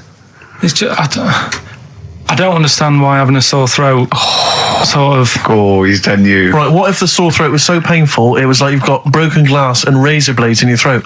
You can hear now that I'm not even speaking from down in the throat, I'm speaking from the very top of it like that, so it sounds a bit weird. But you're right. What? Your hands are all right, aren't they? Yeah, but we talk when we're writing, don't we? I can barely talk. It was agony. I couldn't sleep because it was so painful. Even when I was just lying there, motionless, it was hurting. I just was surprised because I got back off holiday and called Ricky and said, all right, is Steve all right? And he said, he's had to go back home or something, and he's stayed there because he's got a sore throat. Yeah. I didn't understand why you can't, just go home. I mean, how old are you? What? I don't understand why you've got to be at your mum and dad's when you're feeling I ill. happened to be at my mum and dad's. Now I'm talking like you.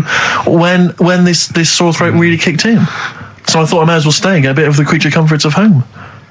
Do you know what I pictured though when he told me? See, my parents aren't like yours, Carl. Your father would have popped down to the phone box and maybe looked to see if there were any kind of throat lozenges. Strepsils. Yeah. Whereas my mum phones at the doctor first thing she can. I'm straight down there with my dad. They're snapping into action. They're trying to sort me out. It's a bit like that Ronnie Corbett thing, isn't it? Sorry. That sorry thing. You're right, Carl. Yes, you're absolutely right. It's just like that. Oh, No, dear. it's just because You just went on holiday with your parents. Well, not with mine. No, with right. Suzanne's, and it won't be happening again. So Well, that's sorted. we'll have Didn't more work about out that a for little you? bit later.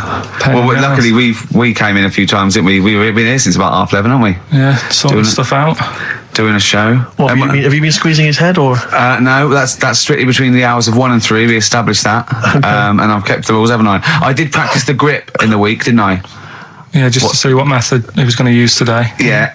I came in, I did my back on Tuesday. I was sparring and I pulled my back and I was in agony and I had to get an emergency chiropractor out and sort it out.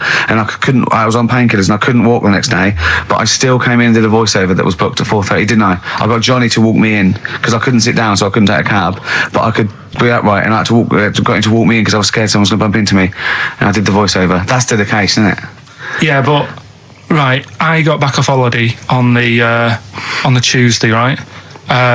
First day back was going to be on the Wednesday, right? So I thought, well, I'll take it easy because you do that, don't you, when you've been on holiday?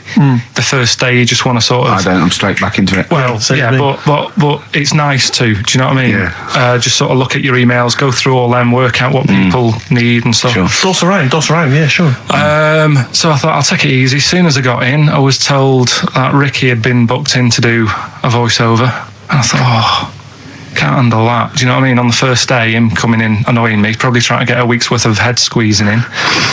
So I called him up and he said, I might not come in because I've got a bad back. I thought, well, that's all right, right? Then you just turned up, didn't you? He said, I managed to get in a cab. Yeah, Johnny walked me in, and that's what, yeah.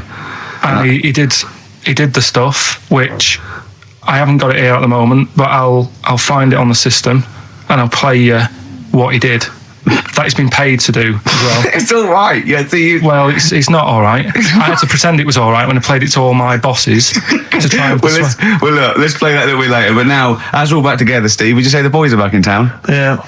Brilliant. Well, do you want a bit now, or what? What no, I wanted you to tell Steve about your holiday because you told me in the week.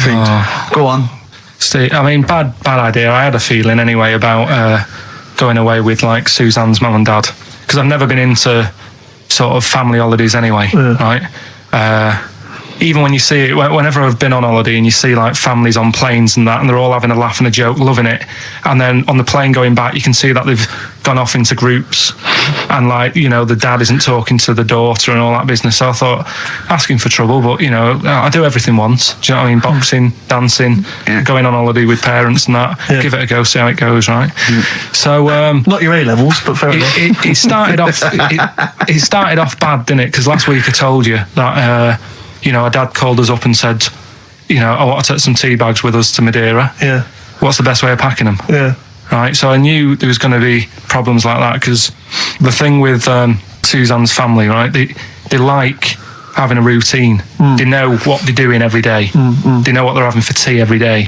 It's the same thing every week and stuff like that. Yeah. So I thought this is going to be interesting, this, because they can't do what they normally do. Sure. Right? I love it. I love you treating it like an experiment. Yeah. Right? Just watching them all the time. So the first problem was they've never flown before. So I was winding them up a bit. Saying, it's murder. It's really horrible. You know, plane goes all over the place. And Mum had done some research saying, well, I've been reading about it, and she got a funny accent. More people, there's more chance of me being killed on a donkey than there is on a plane.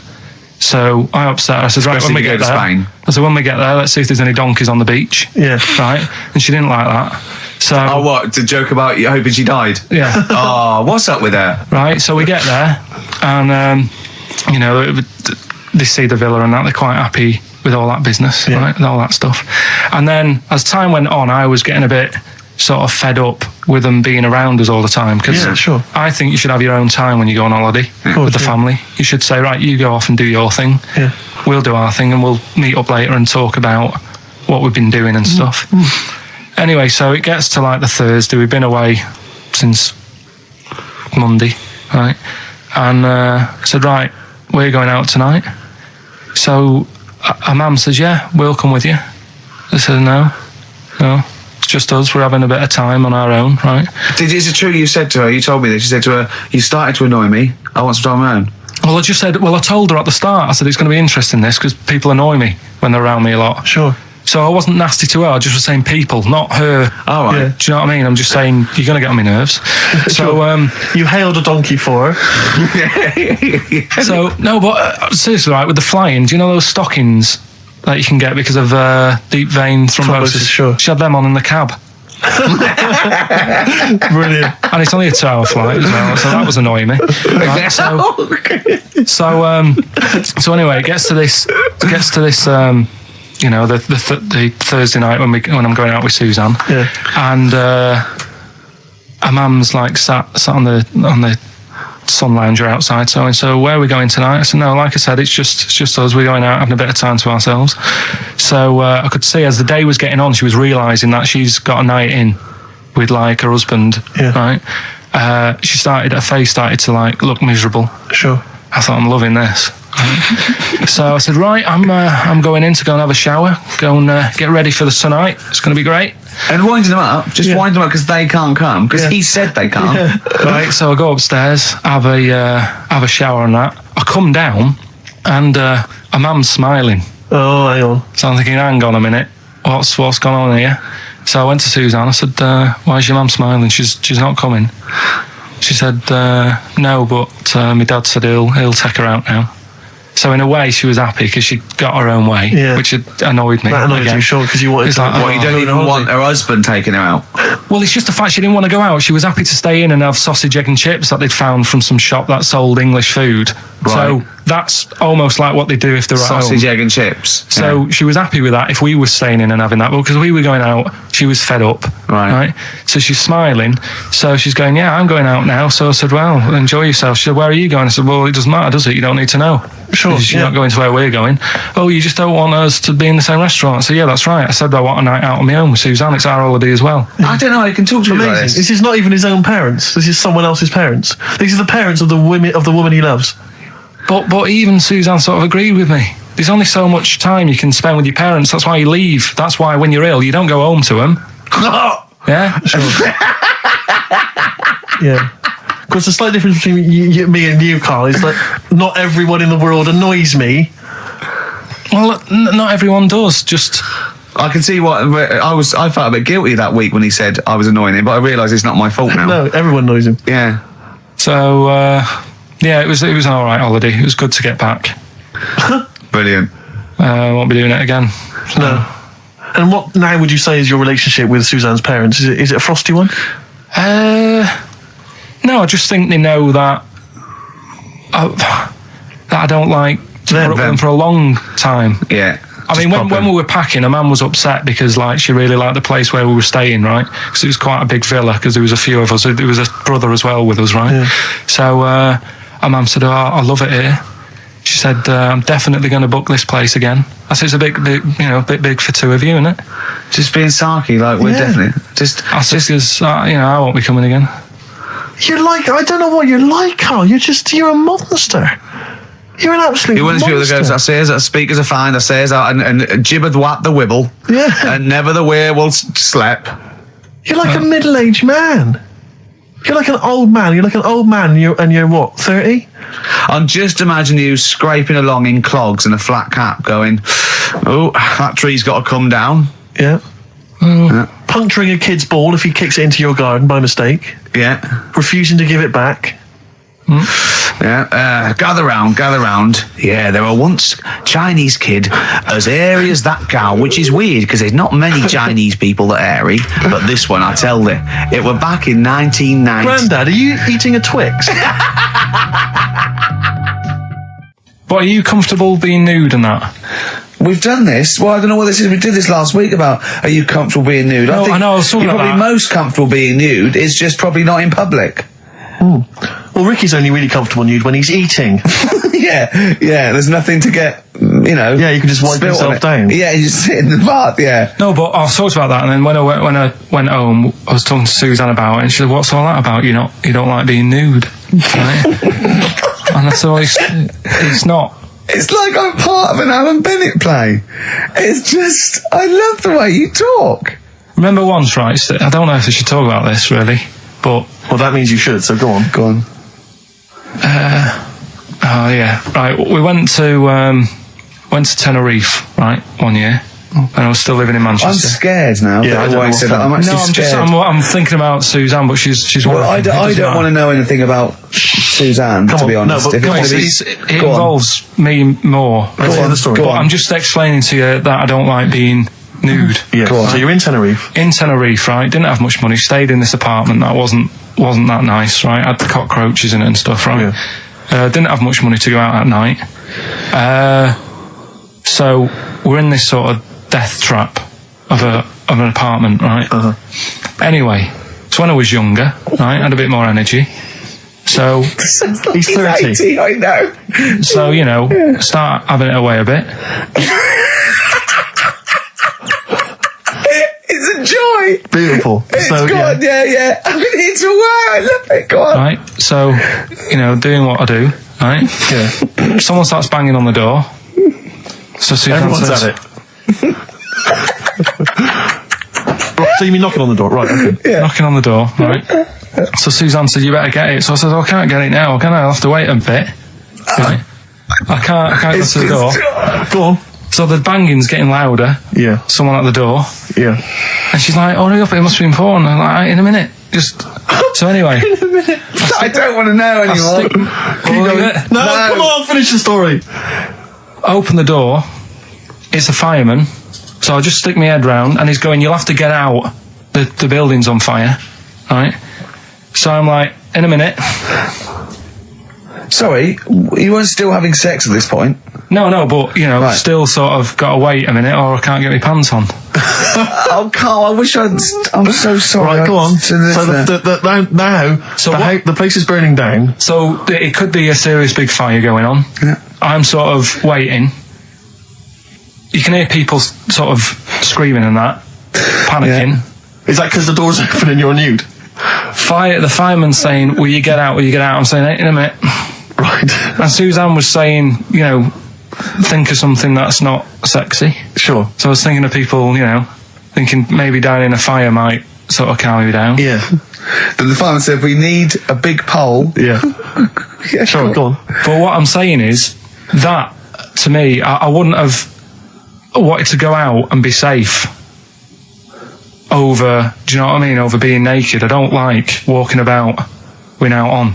So what I'm saying is, even if that fire... I love the idea of everyone huddled in there with all the firemen. It just, the camera's fans along and there's Carl. Yeah, a local news report. Naked. With still... But would you have gone out with now on? But why do I have to go out with now on? I'll just grab a pair of jeans. All right, but you've just, What? There's a fire, Carl. Yeah, but See, not everyone looks at men's packets. That's only you, remember. Most of the other firemen wouldn't be going, "Oh, look at him." But what I'm interested in is he's pleased to see us. Carl, how long did it take? And did the thought of dying in a fire help? After a bit, but the fireman sort of had a go at me. Sure. What do you mean? Well, he wasn't happy that I was dawdling. Well, to be fair... But what can you do? Answers on a postcard. To the usual address, XFM, care of Leicester Square. Well, let's just get these rocks. Let's play a record. Let's have Rockbusters and Monkey News. We don't have time for afterwards. monkey news. We'll squeeze them in. Wow. Lil Kim, and I believe that's Mr. Cheeks there, just busted it on the mic, and that's called The Jump Off. Talking of cheeks, Carl, have we got another instalment of Cheeky Freak of the Week this week? Yeah. Have we? Excellent, look forward to that. Is there some monkey news? Goes without saying. Of course. Does it really? That monkey news is safe, isn't it? It's not like... You're always going home with monkey news. It's there. Yeah. It's like songs of praise on a Sunday. when I came back, I've been on holiday for a week, and I sort of sat in by the pool and stuff, and I sort of wrote about 40-minute stand-up with my new show, and I was going to the car, I said, "It's great, when you get away, it's sort of like, you're relaxing, you just think clearly." He went, "Ian, I know. He said, "I was away when I came up with Rockbusters." Yeah, indeed. Absolutely. I was buzzing about writing 40 minutes of brand new stand-up. Yeah. He equated that to coming up with Rockbusters. Should I be insulted, Steve, or is Rockbusters as good as everyone's saying it is?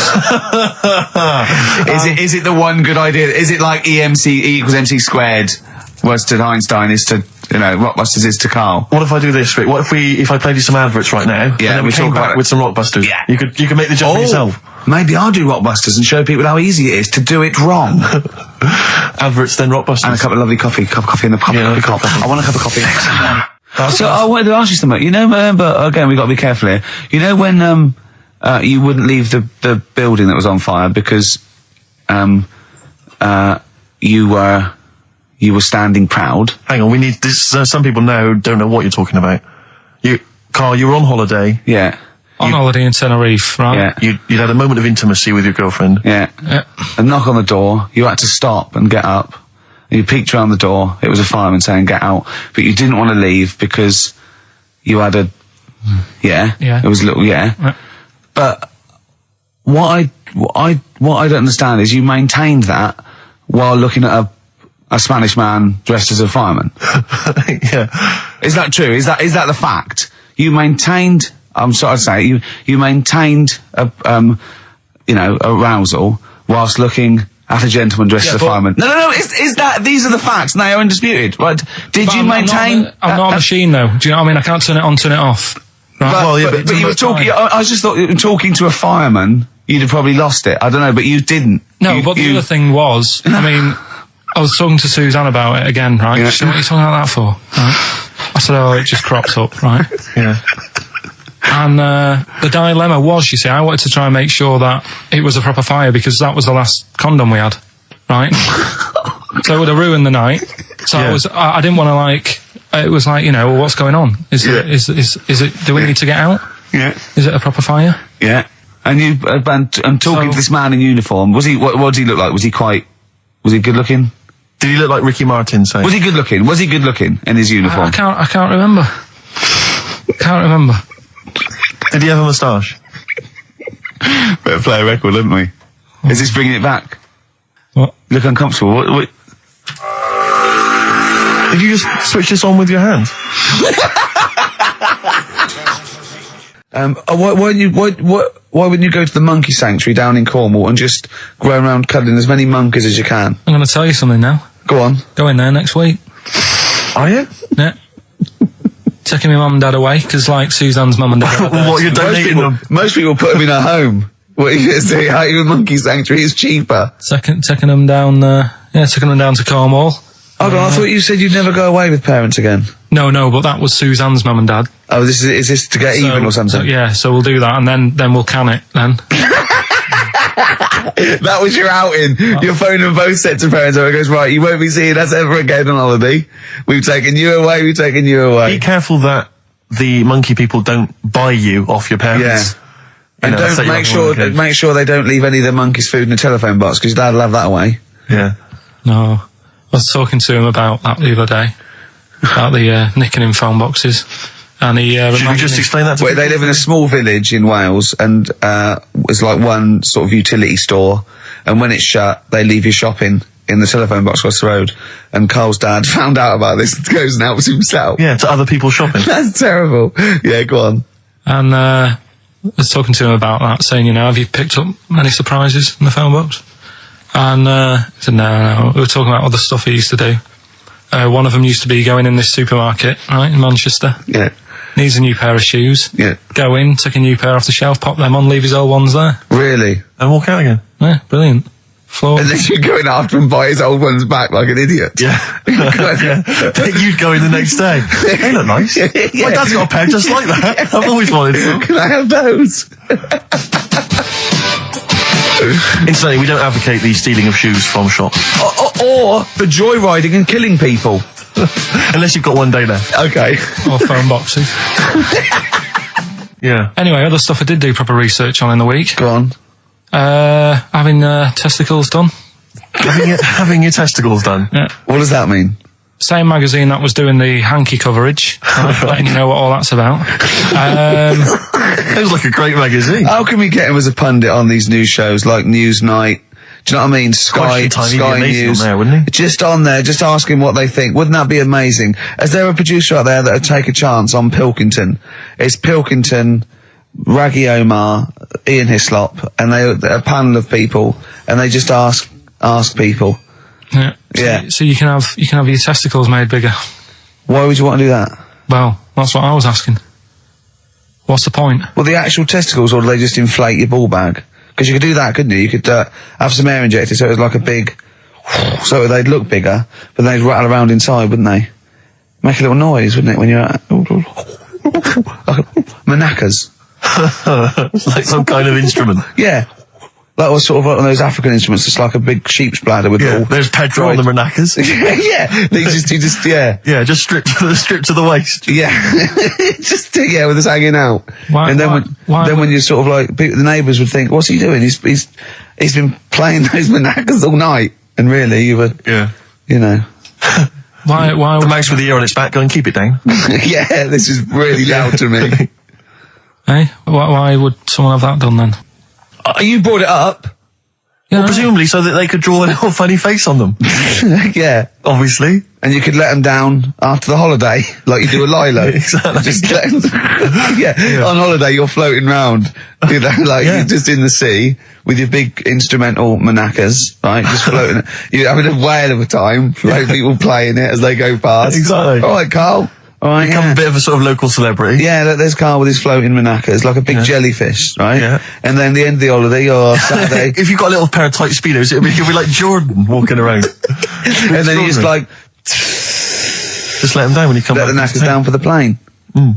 Yeah. Because apparently they do get bigger, don't they, as you get older? When you're an old fella. No, I think they get lower. I think that's it, that testicles and breasts get lower. Is that purely gravity? I think so, yeah, probably stretching a bit, innit? So is it Wear and tear. Is the old fellas who are walking about saying, "Oh, sick of these"? They don't tread on them. Well, that's why old people have always got to have a little sit down. You know, 100 metres. Yeah. Put them in the socks. Exactly. Yeah. Or they can have I suppose you can have like a little ball lift. You can have a facelift, can't you? Have a little nip and tuck. Or probably a facelift would help, wouldn't it? Because if you pull your face up, that's going to bring the skin up. Bring up a little bit, yeah. Don't go too far. You'll have a little knob as a tie. But you can, you can tighten stuff up. Speak for yourself. Steve with his kipper tie. That's a lovely tie you've got there, Steve. And you look so young. Yeah. What's that little sack underneath it? That little brooch. Well, wait. Playing with your little maracas all night, Carl. So, a chicken with teeth, and you can have your balls done. Imagine Kirsty Ward, whatever her name is, on Newsnight, saying that. And now, 2 features of the week. The war in Iraq, let's forget that. Who wants their knackers done? And look at this chicken. Careful, it bites. I think we should send this link to Dr. Fox and see if he thinks there's an improvement on what he heard during the sonas. Play a record. Yeah, get this link, send it to Dr. Fox. He'd love it. All right. Plus, he'd be able to offer some kind of medical explanation. Yeah, exactly. Teenage Fan Club. Oh, brilliant. Jet, are you going to be my girl on XFM 104.9? I'm Ricky Gervais, with me Stephen Merchant. Over there, little roundy bald head of Karl Pilkington. Good news and bad news. Good news is, boys are back in town. We're here for 2 hours. Hello. Bad news is, we have no monkey news, gay fella news, or little Chinese fella news. Really? We're going to try and, leave that for a week, and then maybe come back to it. Yeah. It was Why do I get the feeling that within 20 minutes we'll be talking about little gay Chinese monkeys? Carl, think of that. We have got monkey news. Have we? Oh yeah. So we've already broken that promise. Oh, okay. I thought we were going to try and sort of talk about something else. I've just done Jonathan Ross show, and they don't talk about the same things every week. It's weird. It is weird. But, or as Carl says, weird innit? Yeah. So, gave this show about 5 plugs. Nice one. Yeah. So, I think we'll get upward of 800 people listening. Oh, double. For the first 2 minutes. Yeah. And then turning back. They're already switching over. I'd have thought so, yeah. I spoke to my friend yesterday. He's a little bit of an old fella, and he said that for his own amusement, he had an iPod in his car, and he bought a little sort of transmitter, and he could transmit the music from his iPod to sort of just beam it, kind of as he was driving along, to sort of passing cars. What do you mean? Make their radio play it? Well, but if they had it in the right frequency, yeah. I mean, pointless, completely pointless, but not dissimilar to this show, I imagine, in terms of the number of listeners. Yeah, but I was going to say, what's the chances of people having this frequency Absolutely on? Pointless. So it's probably about the same, yeah. Do you know what it reminds me of? When I was young, I wanted to get into radio. I was excited in radio. When I was sort of in my, I don't know, I was 11 or 12, my friend and I, we got a little mixing deck, and we used to host our own radio show. Brilliant. From his bedroom. We didn't have a transmitter, so we'd put some speakers in his front garden, in some bushes, and sort of broadcast it to people who were walking Again, by. probably over the week more listeners than this show. Almost certainly. I love the idea. It never happened, but I always was hoping that maybe some girls would just come by and just like sit and listen. These guys are great. I don't know where these sounds are coming from. It seems to be that bush, but or Noel Edmonds coming along going, who are these guys? Yeah. Can you get on my radio show? Can they stand in for me when I go on holiday? Yeah. I did. Did I say I did sort of pirate radio? No, go on. They'd got into hospital. Yeah, the normal radio, but you had an eye patch on. Go on. Dad was in hospital, right? And he was having some operation done, right? And went to see him and didn't have that much to say to him, right? So I was sat there. Well, it's awkward though, isn't it, when someone's ill? Yeah. Sure. And you don't know. Boring, isn't it? Boring. So I was flicking around on that little radio thing they have. Yeah. And I heard like they had a radio station in the hospital, so I said, I'm gonna go and join this. So I wandered off to go and find it. Yeah. Sort of joined that, did a little show on there. Thought I can sort of get out to the masses here. My mate made a little transmitter, did a little pirate radio show from the got kicked out because they found out, and apparently I put the station at risk because all the stuff could have been taken off us. But from Little Acorn, 16 years later, he's on a show with less listeners. Yes. Brilliant. Can you imagine if you've gone into hospital, you're already pretty depressed, there's the fear of these super bugs in the hospital. Yeah. Maybe you've got some quite serious illness, you don't know if you're going to make it. His voice is what you hear to cheer you up. All right, weird, isn't it? I saw a programme about a parasite the other night. Yeah. Apparently, they get in through your eye and eat their way up through your genitals. Anyway, You here's think you've got it Radiohead. Yeah, exactly. Play a record, Carl. Stone Roses, yeah? Oh, Fool's Gold. Classic. Stone Roses, Fool's Gold. XFM, 104.9. Brilliant. Can't help but notice you've brought some sandwiches in, Rick. What's in them there? Cheese and onion. Cheese and onion? Yeah. Because I've never, ever seen you make sandwiches before. I've seen you take a piece of bread out of a loaf and sort of fold it in half, crumbs everywhere. Well, Jane made that for me because I was in a bit of a hurry. I didn't think for a minute that you Why? made Because it looks neat. Well, they're wrapped in the tin foil. A knife has been used. As opposed to chewing round the baguette. Exactly. Yeah, breaking it in half. Yeah. Albert Steptoe. Yeah, brilliant. Yeah. Nice. It's great, but the onions are strong. Are they? Making my eyes water. Yeah. If I come and breathe on you, it'll cure any sort of skin disease you might have. Skin disease. We watched that, Carl, that Carl was raving about that thing about parasites, about worms coming out your brain and that. And I watched What is this? Is a TV show? Yeah, called Body Snatchers. Right. And it was pretty fascinating. And, amazingly shot as well. I mean, it's got to win an award for photography. Yeah. And there was one bit that this little girl had been bitten by a mosquito and it laid her eggs, and it went to the doctor. She had a lump on her neck, like a boil. And they pulled it out, and it was like a bullet, this maggot. And they put it down, and it was wriggling in her blood, right? But the hole left was sort of aesthetically pleasing. You know, like that feeling you get, like, I once had an ingrown hair, and I quite liked it when I pulled it out. And it's a perfect little hole. And I thought, I wouldn't mind having those as long as they sort of like healed over. What are you talking about? I don't know. It's weird, isn't it? But why would you want a hole in your body? No, it's got pulling something out, sort of like pulling something out of your body. It's I sort don't of know what you're cleansing, talking isn't it? No, but it's sort of like, I don't know what This is it. You watch one programme recommended to you by Carl, you've turned into Carl. You want a hole in your body? No, it was like, like squeezing a really good sort of like spot. I mean, I haven't squeezed spots for ages, and I'd never had spots, but maybe that's it. I didn't have spots. Right. And I always thought that'd be nice, squeezing a spot. I don't know what you're talking about. Why would these things be pleasurable? Why would an ingrowing hair? That's great fun. That was good, because I got it. It was like a little lump, and I pulled it, and then it pulled out, and it was like left a little. I know what you mean. Because I get thick hairs and like really. Oh, when they come out, it's like a bit of wax. Yeah. Like putting out a little candle. And I love that. What? Yeah. Because I've got not much hair on my head. No. Right? It sort of grows thicker on my face. No, not true. Sure, but go on. Yeah. No, it does. Not true, baby. Go on. No evidence for that. Just made it up. So it grows sort of thicker on my neck and that, and now and again I'll see like something that's like a twig. Right, it's really thick. Yeah, you feel it, and you think, oh, I'm going to have that. And then you work at it, and then when you get hold of it, it's brilliant. It's like pulling out, it's fantastic. It's waxy and build up, and it pulls it out, and it stretches your skin, and it leaves a hole. I've just realised why we talk about Chinese people, monkeys and gays every week. Right. Because this is a sort of replacement. This is what we've got if we're not talking about them. But it was great as well. And there's this parasite, right, that lives in a fish, right? And what it does, it changes the fish's behaviour. Because to breed, it has to get its body temperature up, so it has to get into a bird. Right? What needs to get into the bird? The fish? parasite. to the parasite needs to get into a bird, right? So it changes the behaviour of the stickleback, and it makes the stickleback sort of suicidal. So the stickleback doesn't flee when it sees a heron; it gets caught, right? Because this stickleback has changed its behaviour. And Carl didn't quite understand this. I still don't really get it. I watched it, and you see like the fat fish and that, and you go, "Oh, it's not well." But I don't understand. Well, all it does is it has to get into a bird because it has to breed. To lay its eggs, it has to have a raise of body temperature. So the fish is cold-blooded, so it has to get into a bird which is warm-blooded. There's lots of things. There's certain things at that level. Why is it doing that? Because it needs the temperature. It needs the heat energy for its reaction. Just like, for example, that's why your balls are on the outside.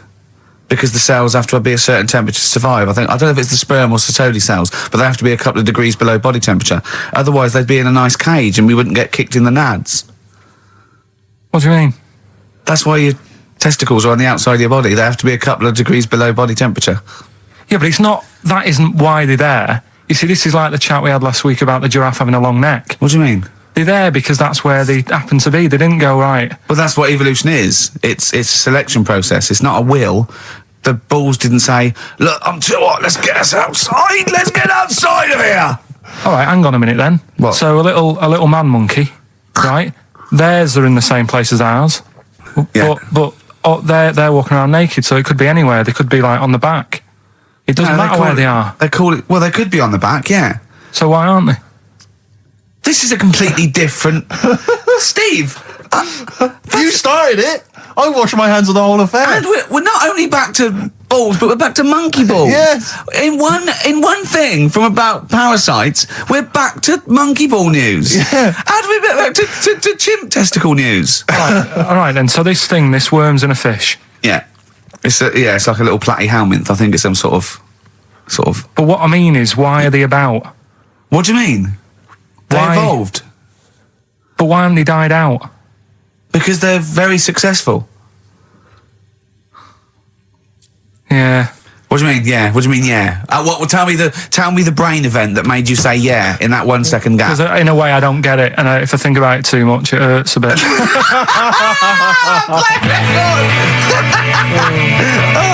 They've just been around for years, Carl. Yeah. Like Cliff Richard or something like that. Yeah. Forget About Tomorrow by Feeder on XFM 104.9. Carl is in some pain now, isn't he? What angers me is the fact that the listeners, at least they get a record. They get 3 minutes where they can just relax. They don't have to listen to this drivel. I've got to sit here for another 3 minutes while you try and explain to this idiot why they have a parasites and why we have fish and why, you know. It's just interminable. Oh, Carl's question is, what's the point of a parasite? I was saying, well, they evolved alongside everything else and it's part of the ecosystem. He's going, but why is a parasite in a fish, in a heron, back in a fish? And I said, what's the point in anything, right, apart from the balance of the ecosystem that survives at any time? And then Steve went, Carl, you should have done this when you were in sixth form. Yeah. Questioning the point of life. Yeah, you should have had these existential questions, you know, when you were younger. Did you ever used to lay awake at night thinking, where did the universe end? No. I did that when I was about 6 or 7 for about a year. When someone said it was... He was lying awake at night thinking, where does Manchester end? I assume it goes on forever.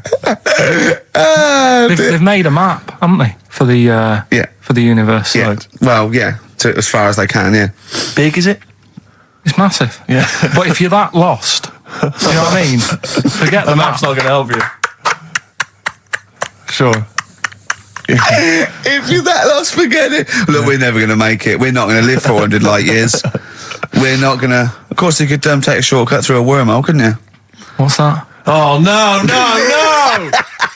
Let's not talk about the universe, please. Let's talk about something that you could comprehend, Carl. Well, listen. Were you on Richard and Judy yesterday? All right. Yeah. Tell us about that. It was good. It was good fun. Yeah. It's a bit surreal. Is it? Yeah.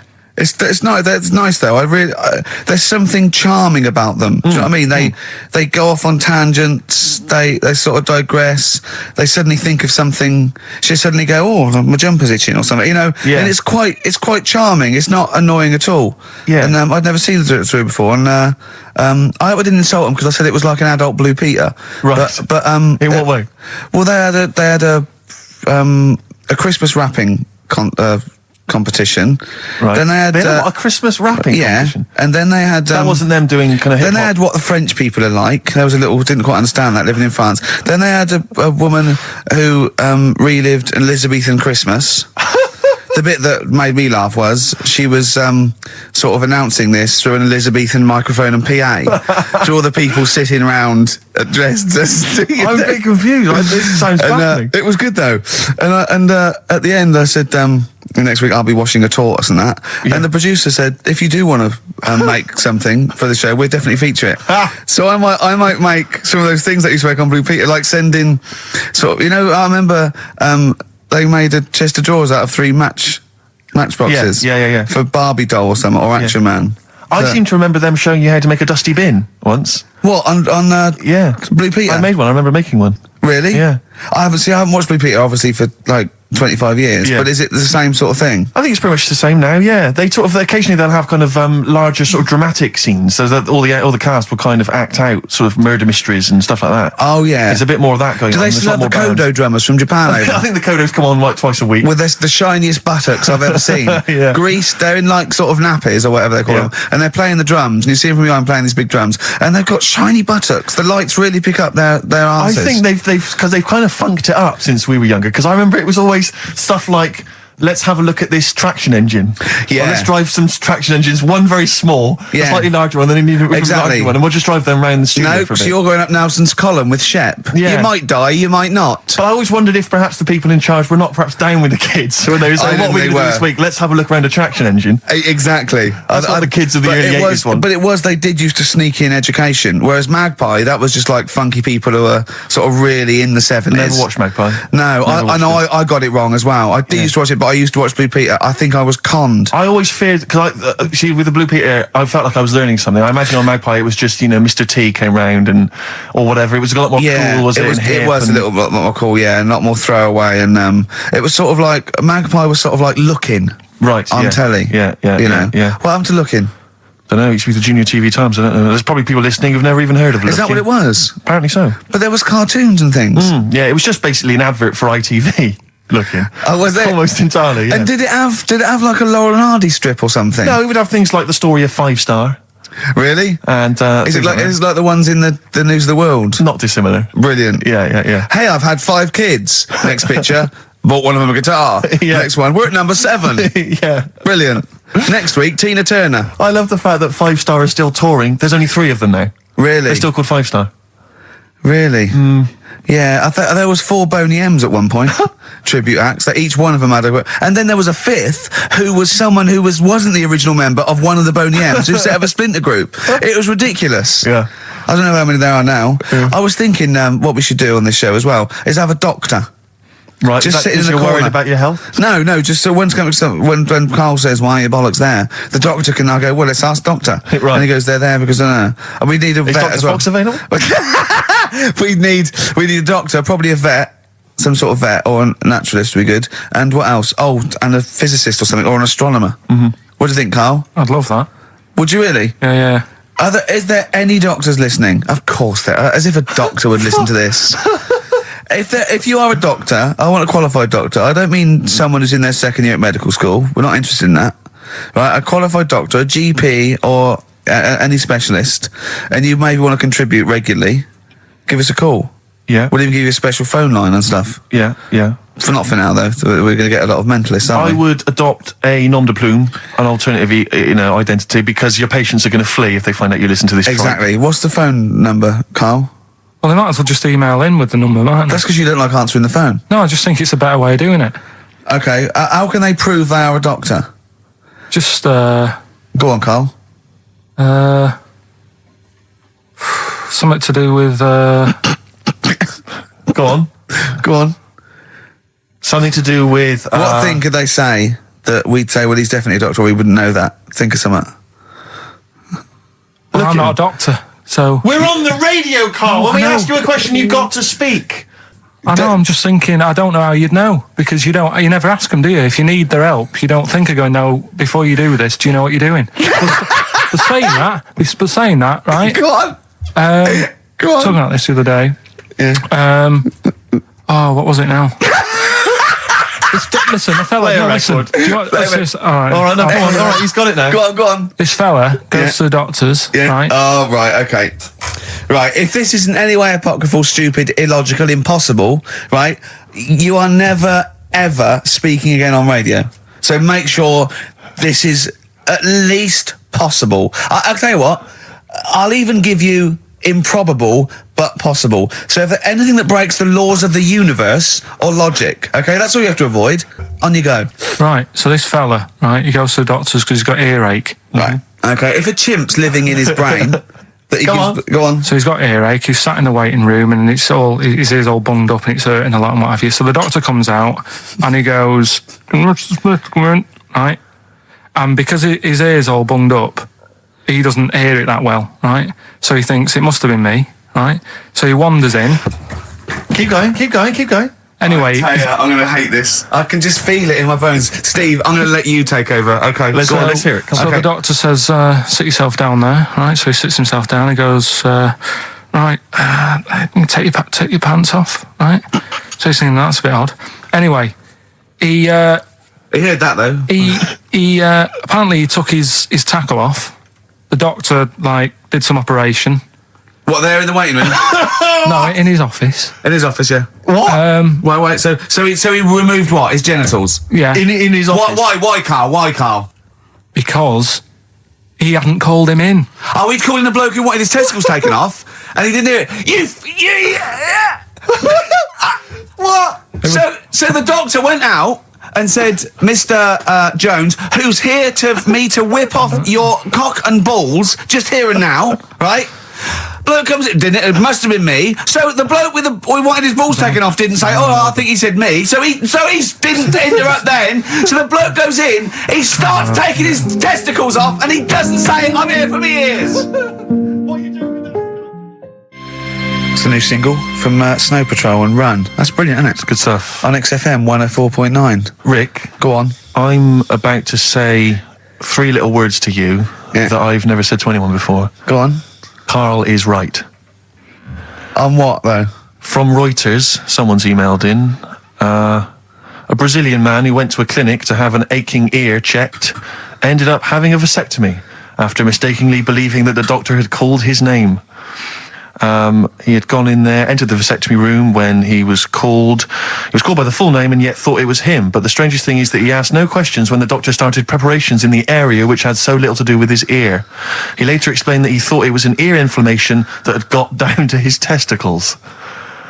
And the fellas came off. Extraordinary. Right. I'm stunned. Amazing, isn't it? But there's lots of things that keep coming true with Karl's nonsense. There's a programme on next week. The boy who gave birth to his twin. Oh. And he's there. He's like pregnant with his thing. You know? How long ago did we do that? Yeah, you discussed that years ago. When I talked about it, it was a baby who had a baby. Now it's a boy who's like a grown man and that. It's took them ages to sort that out. I did it in one link one Saturday with the full story. Right? Keeps happening. We've done Donald McIntyre's thing, right? He's been ripping us off. I did Cheap as Chimps. Yeah. He's been doing it. No, he hasn't. He has. He's done some programme about how much it costs to get a monkey and that. Right. What else have we done? He believes this. Yeah. There's loads of stuff we've done like that. You had the maggot coming out of the head. I laughed at you. Yeah. Didn't in the programme. Didn't see him wrapping the head in bacon, but I mean the principle's there. Bob Holness has ripped off Rockbusters. Yeah, and he ripped you off years ago. Yeah. He's been ripping you off for years, which is even more annoying. Yeah. So, yeah. Interesting. Yesterday, Rich and Judy gave you the tea picked by monkeys. Yeah. I told you about that either last week or the week before. Yeah, and then you also told me that there's a place where they grow coffee where the weasels come out and eat the coffee, right? But they have too much of it, get dysentery and vomit, and they sell the vomit because it makes the coffee smoother. Weasel vomit. Yeah. Absolute shize. It's not. Right. When you say it like that, it sounds ridiculous. Yeah. Whereas the way you'd say it. Yeah. No, Why do they keep taking the coffee? Probably addicted you get to addicted to it, don't you? Caffeine and that. Yeah. Why do they stick it up then? Because they have too much. Because they're tired, they can't sleep. They sort of. So they get ill, it eventually wears them down, they're sick, and then they sell it. iShow does look in, there's people send monkey news all the time for Carl, and I showed him one earlier which said there's a new monkey hospital that's been opened. Yeah. Carl, Now, that's for the treatment of monkeys, right? But he immediately thought it was run by monkeys in white coat. Did he really? Yes, and he was disappointed because it wasn't. He was assuming there'd be little janitors, is that what you said? Yeah, little janitors mopping up. Carl! Little chimps with the ECG machines or whatever they're called. Yeah, exactly. Brilliant. He was almost angry. Yeah. Disappointed with it. And what's this about Donna Eyre giving her baby to a gorilla for a week? It happened. No, it didn't happen. She had a baby. They went on the honeymoon. They left it to a little gorilla to look after. Don't talk! Absolutely, don't talk! Oh, Again, God! there's people online now, so they can have a look at Anna Nova. Do you want to give some stuff away? Do some... He believes it, and that's it. But the more these things sort of like pop up, come true, the more worrying it is. The more worrying it is for everyone. Imagine if Donna Eyre had left her baby to a gorilla. It's libelous. Are you saying that? It's libelous. It's not... Well, someone will send it in a bit, and then you'll feel daft again. So I'm not even worrying about it. Okay. Right, you've got some rubbish to give away, did you say? Yeah, we've got some stuff to give away, DVDs, stuff like that. Well, let's play a record, let's do the Any competition VHSs? Any films on VHS? Yeah, a couple of them in there. For $4.99? Yeah. Supergrass. Yeah, excellent. What is the competition, incidentally? Doing songs of phrase. No. Supergrass, late in the day on XFM 104.9. There's too much to get through here, Rick. Go on. There's too many things. We've got to systematically... Am I going to eat my words? Well, before that, you know, we get emails all the time. They're coming through all the way through the show. And I open them, and a lot of them, because everyone's contributing, it's brilliant, but we can't really absorb everything. There's too much coming through. So I tend to open them quickly. I have a look, see if there's anything we can sort of make sense of, and close them again. Sometimes Carl looks at the emails as I'm opening them. One opened just a minute ago. You saw his face? Oh, his face, yeah, what was it? His face was just stunned. He was just absolutely dumbfounded. It was like he'd just seen something extraordinary, right? And you closed it quickly? I did close it quickly. I'll tell you why, right? Always got to bear in mind how Carl's mind works. All he saw was the name of the band that this email was promoting. So all Carl saw, and you can imagine how excited he was all he saw was Half Man, Half Biscuit.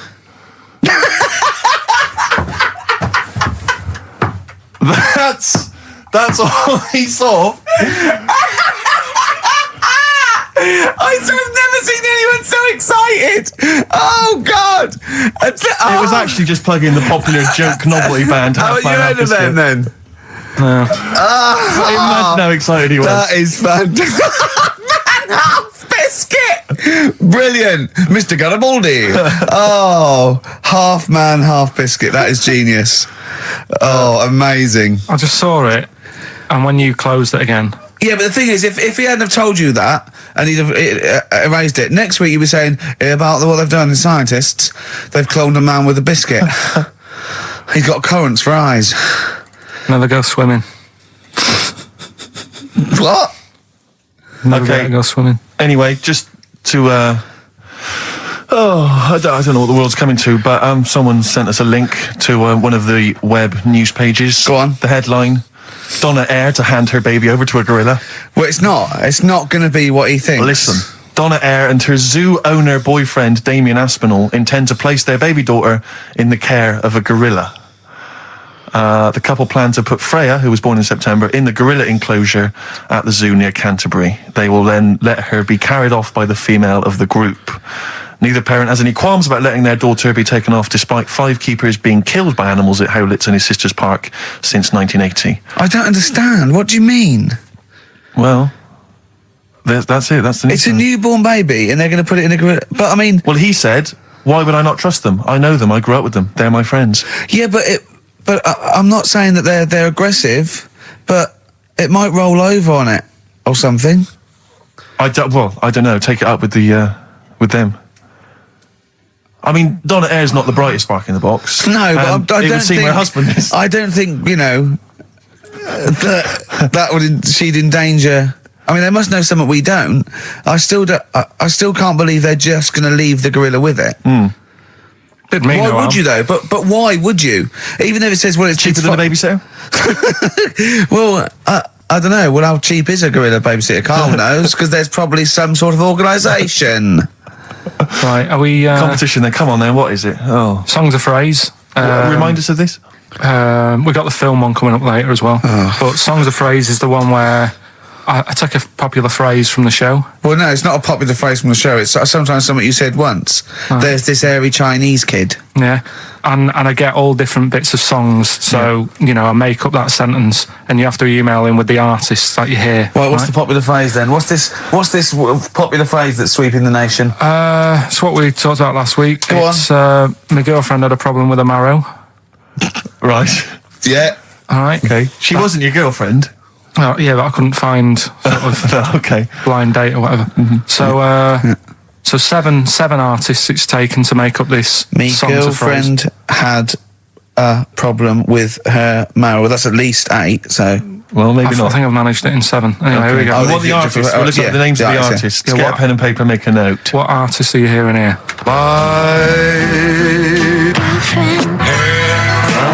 With her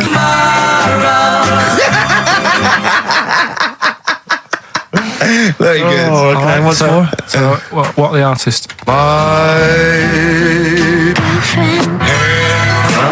with her My girlfriend had a problem with her marrow. We want the names of the artists. What can we win, Carl? Just can I just recap that story? Girl can't on a blind date. But when he found out that this girl had some sort of bone marrow problem, he said he didn't want to see her anymore. What's the point in getting to know someone that's going to die? Yeah. So that's what you're dealing with. That is what you're dealing with Karl Pilkington. Would you buy a car with a Duff engine? It's a fair point. Ricky Gervais at xfm.co.uk. Don't steal our son. The Thrills on XFM 104.9. I'm Ricky Gervais, with me Steve Merchant. Over there, Karl Pilkington, the man who believes anything. I think it might be a condition due to his little round head. It's sort of like, it might be a new condition that we can call cranial sphericity, and because it presses on his lobes, and the only sort of upshot of that is he's normal in every way, but he believes everything he reads or sees on Anna Nova. All right. Talking of which, Rick, I don't really follow the news. No. It's mainly boring, isn't it? Wars and stuff. Yeah. But I didn't know. Well, yeah. Well, it is a war. It's all this nonsense before and after. When it's a war, it's it's in the middle of the war. You can watch it on telly. True. You get results. True. You know what I mean? Like, do you know what I mean? Yeah. Like a test match or something. But it's all this rubbish before and after. It drags on. This recent war seemed, I thought, just generally, it was better presented than the previous one. Because I remember the first Gulf War, it was often during the night, and I couldn't stay up. Yeah, because I think the American had rights to it, like the Tyson fight. So we had to get it at 2 a.m. Exactly. Which is annoying. They had their prime time and that. Yeah, and a lot of it was in black and white, is when the bombs went in. When the bombs going So this time there seemed to be a lot more colourful stuff. Yeah, it's much better coverage. I think they should win awards. Yeah, well, I'd like for to see it. awards So like Channel 4 won for cricket. Yeah, I mean, a few times as well, I was quite pleased to see they actually had footage of the bombs exploding. Yeah. No, good. Well done. Generally, good on you. Well done. Good on you. Yeah, I don't know. It costs a lot though, doesn't it? It isn't a costly War's thing. a lot more when you got something like a Jimmy Carr game show, which probably costs about $100,000. Yeah, like half an hour war costs millions. It's almost as expensive as like Terminator 3 or something. Yeah. But I mean, But then you got a variety. Exactly. Sorry, Steve, you were talking, mate. Well, no, I just wanted to make sure you're aware that the World Elephant Polo Championships have taken place.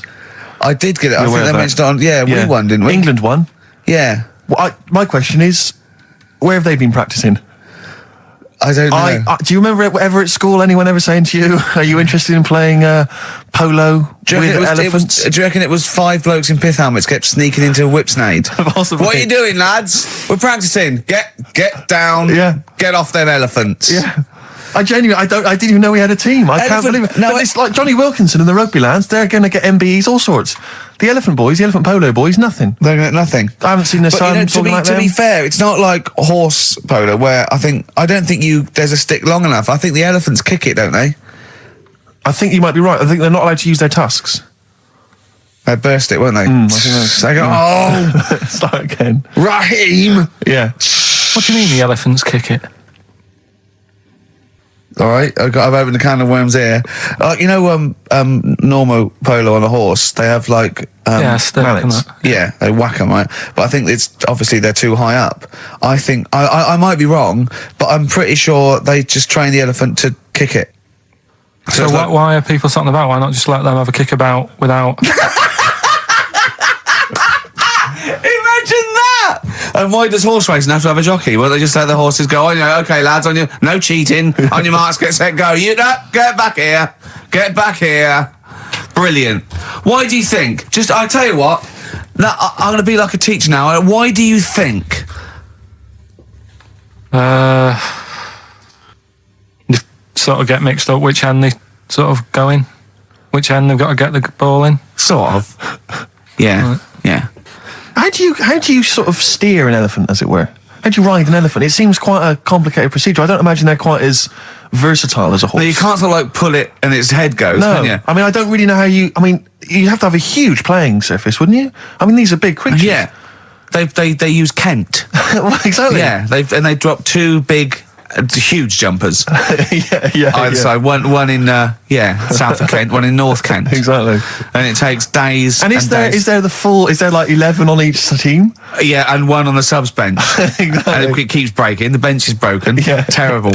He's living because he's never getting chosen. He's never getting chosen. Yeah. Well, he doesn't turn up to training. Of course, and he's never going to forget. He's down the lake. Exactly. Down at the lake when they should be training, eating too many buns. Exactly. Like Gascoigne. Right, Carl, come on then.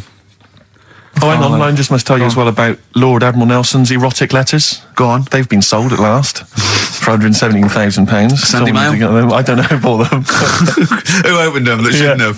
They got sent to someone else. To you. They were meant for Lady Hamilton. What are you doing opening them? Go on, what's he say? What's he get up to? It's interesting because they've printed a couple of the things he's wrote. Dear Lady Hamilton, a bit of a problem.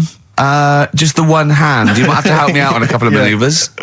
Yeah, and the one eye. So I'm not appreciating the 3D. Yeah, exactly. I don't care where you put it. Yeah, exactly. Go on. You'll have to help me guide it in. You might as well stand across the other side of the room for all the good it do me. Exactly. Go on then. Of course, he ended up kissing Hardy, didn't he? Did he kiss Hardy, or did he ask him and he never did? Well, I don't know. I don't know about this, because I heard that he didn't, and it said kiss me, which means fact. And then I heard that he did say kiss me, Hardy. Hardy. Like, you know, because it was such suspense. I don't know. Is it kismet or is it kiss me? Kiss me, Hardy. I think his final actual dying breath was no tongues. Yeah. I'm not sure. And someone went, kiss you what? Exactly, yeah. Maybe that was his nickname. My name's Smith. Yeah. You want me to kiss? Exactly. Kiss me Hardy. I wouldn't have thought so. I'll kiss your lips and you'll be happy with it. But I'll touch you, Hardy. But I'm not kissing it. Go on. A couple of quotes from there. This is him writing to Lady Hamilton, who he was having an affair with. I can neither eat or sleep for thinking of you, my dearest love. I never touch even pudding. I think we've all written a letter like that to a lady. That's a euphemism. That's like, I think that's, I haven't eaten, and by the way, I haven't even knocked one out. Yeah, exactly. You are going to get a sackful. All right, Carl? You're the producer. Is this all right? It's all euphemisms. I've not said anything wrong. Go on. Oh, come on. It happened in the 19th century. Yeah. We can talk about it, you know. Yeah. This is more topical than monkey news. Anyway, listen, sorry, we better get back to the competition. I'm worried that we've lost sight of that competition, because I'm not going to lie to you, we've had no entries whatsoever so far. I can't believe that, because I actually got up most of those. That's actually a more accessible one. I think I know all the artists, and I'm stuck on Girlfriend, but I think I might know who that is. Let's hear it again. I'm surprised.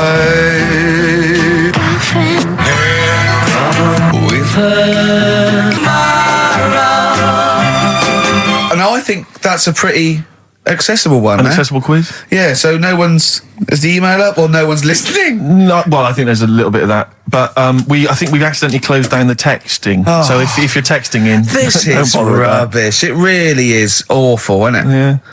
Just play it again. Hang on a minute.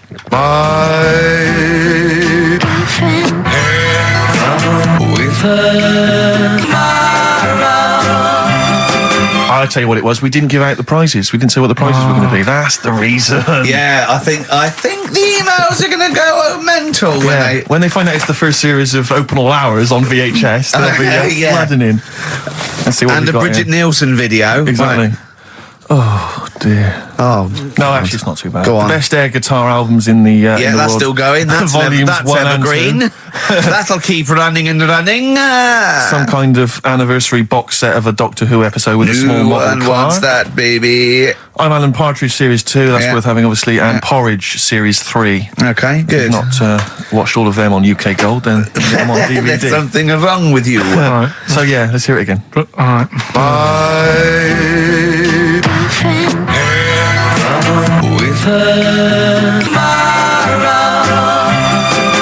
Just name the artist. That's all we want. Just the artist. Ricky.Gervais at xfm.co.uk. Play a record. Right, Adams. Yeah. Yeah. Oh, this is absolutely fantastic. His version of Wonderwall. If you've not heard it Beautiful. yet, you'll be loving it. You'll be loving this.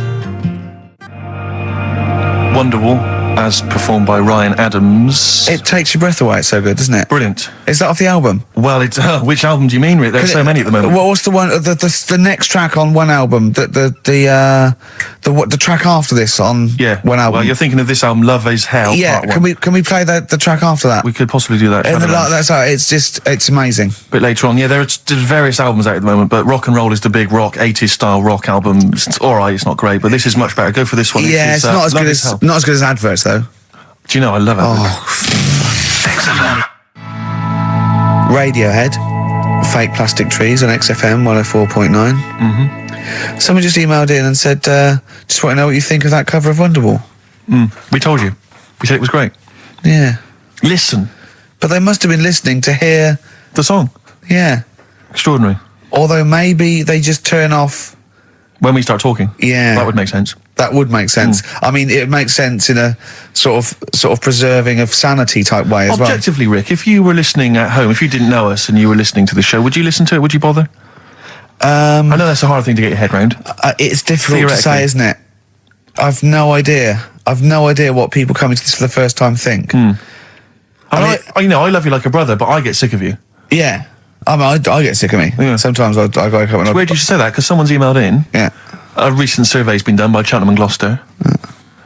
The most desirable neighbour in Britain. Number 1. Shane Ritchie. Johnny Wilkinson. Oh, right. It doesn't actually give me the full rundown, but David Beckham was in the list. Yeah. Shane Ritchie was indeed in the list. Yeah, he's flying at the moment. As was Ricky Gervais. Really? Well, that's what it says. It doesn't tell me where you came, though. And there was actually a neighbour from hell, and you weren't in that list. Well, I'm a good neighbour. Oh, come on. I am. I'm quiet. I don't keep myself to myself. I never... Do you know what I'm thinking of? What? If it was best friend.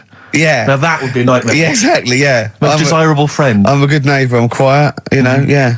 Yeah, I mean, I imagine being stuck in a room with me writing all the time, with me squeaking like a chimp. Unbelievable. Although I don't physically abuse you, I save that to my bald mates like Carl and Rob and that. I just like to squeeze their head. I don't squeeze your head. Yeah. You know what I mean? I think it's because you command a little bit more respect. Ah, thanks very much. Do you know what I mean? You're not that sort of... You're not an idiot. Oh, sure. All right, Carl, got anything to say? Has anyone seen his picture in Heat this week? It looks fantastic, doesn't it? Do you know what Steve said when he saw that, Carl? Go on. He said, it has captured Carl. What do you mean? Well, you just look utterly gormless. In the picture. It's captured you brilliantly. You know how like a good photographer can do that? He can capture the essence of someone. That's good stuff. It's good stuff. Well, actually, I'm the photographer. Yes, Because it was a screen grab from the behind-the-scenes footage. Well done. So I got that gimpness. I captured the essential gimposity. Exactly. Yeah. Carl. Yeah. All right? Captured it. Yeah, well, I did a little article for Time Out, and I think Boyd from Heat has sent over that screen grab to them, so he might be in Time Out. I'm going to try and get him in every publication. Yeah. For 1 year. It's like Well, you've managed it in the last 2 weeks. Exactly, yeah. It's like a Dave Gorman project. Are you Karl Pilkington? Yes. Let's do that, shall we? If anyone's got a publication, it doesn't matter how little, just take it from Heat. That's mine, so you're welcome to it. Just try and just put his picture in anything. Next to round things is best, isn't it? That'd be good. You all right, Carl, with that? Yeah. All right, then, good. What have you got for us, Carl? News headlines? There hasn't sort of been that much going on. Sure. Sort of headline-wise, you know. Sure. No, because I look for good headlines and that, don't I? That sort of get you interested, like the... Well, then when you're interested, you don't read on. No, I did. Okay, go on. Like the one, do you know the one I read out a couple of weeks ago? That was man lives in dump for 10 years. Right? I remember the Chinese woman eats dirt. Yeah, well, That was a cracker. Man lives in Dump for 10 years. I read on with that one yesterday. Yeah. I found it in my bag because I took it on, so I thought I'll read that when I get a minute. Yeah. Right? News. Imagine that. News. I might read last Thursday's Sun. Yeah. Just to catch up. Do you know how he got caught? What do you mean how he got caught? He lived in a rubbish dump. Well, what's he up with lived that? in a rubbish dump. What's No one knew he was there, right? Yeah. He was living off food that had been chucked away. He said a lot of people chuck away stuff that isn't off, so you can survive on that. He had a nice little place to sleep and that, on an old mattress that was all right and stuff. Got away with it for 10 years until he decided to celebrate bonfire night with some fireworks. Can you believe that? Well, he's happy that the gunpowder plot was foiled and the Guy Fawkes was beheaded, thus saving our system of government. There's got to be a couple of news headlines, surely. Hold on, wait a minute. Bong. Pierce penis man off the hook. Bong. Man changed his name to Bubba Bubba Bubba Bubba. Bong. Dwarf to live in a glass box. Dwarf to live in a glass box. Yeah, it's meant to be art or something. It's not though, is it? What? Meant to be art? Why is... Yeah, whose idea is this? Is art, or is someone hired a dwarf to live in their box? It's just a box, and he can even leave when he wants, apparently. He can, go, I'm hungry, I'm going for a walk, and he puts a little note. If it's Damien Hirst, he might end up in 4 bits. So just be careful. But to me, that's like that thing when I said to you about the woman in the jar. What woman in the jar? The woman in a jar, they go, oh, come and see the woman in a jar. And Yeah, then it turns out it's a big jar. So Yeah, it's it's a like, big well, jar. put me Yeah. in there as well then. Exactly. It's not Yeah. special. Yeah. And that's the same with him. It's a big box, he's a small fella. What's good about that? What do you want to do, though? To compress matter? But hang on, it's not a world record-breaking attempt. It's supposed to be art.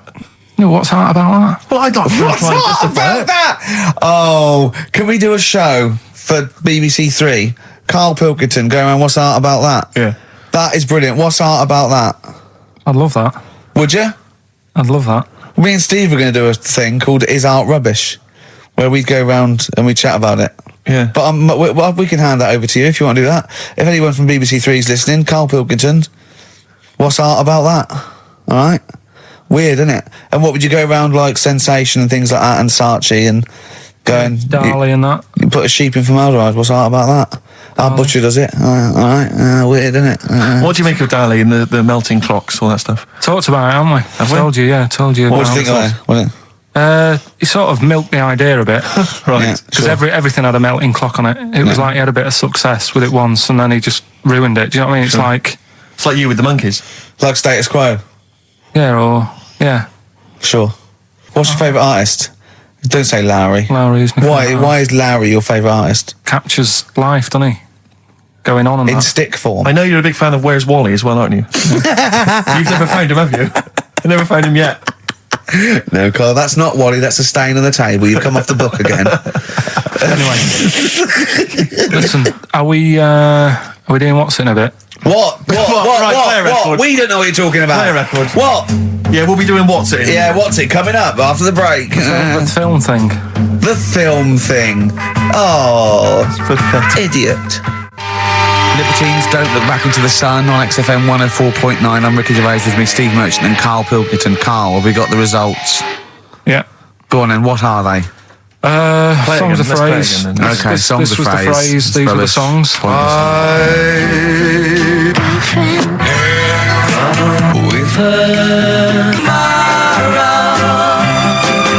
My girlfriend had a problem with a marrow. The answer's Sinatra, Prince, Bill Medley, U2, Shirelles. There was also Dub Pistols in there.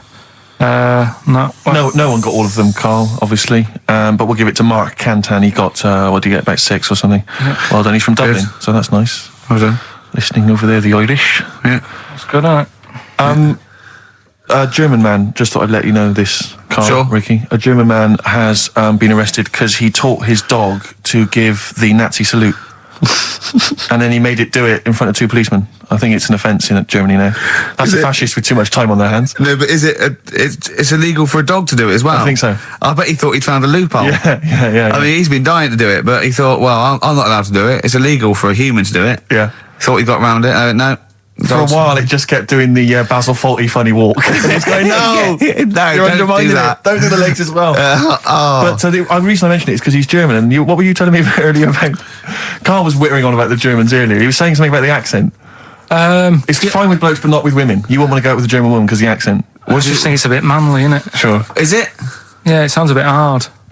I can't imagine having a nice sort of romantic chat with someone. Well, it's not a romantic language, no. It's quite harsh, yeah, but that's our... No, but what I mean is, right, I can't speak any other languages apart from this one. Well...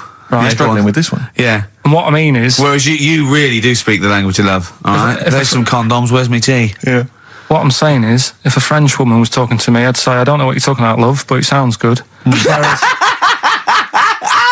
Whereas a German woman, I'd go, oof. And she might be saying really nice stuff. Yeah. That's what I mean. Yeah. But then we got talking because, do you know, like, me brother... Sort of a prejudice, really, isn't it? In a sense. What do you mean? In a sense, it's racist, but anyway, on you go. Yeah, go on. It's not really, is it? No. But, yeah, my brother was in the army. We've talked about it, haven't we? And how he got kicked out for going for a packet of fags in a tank and that, right?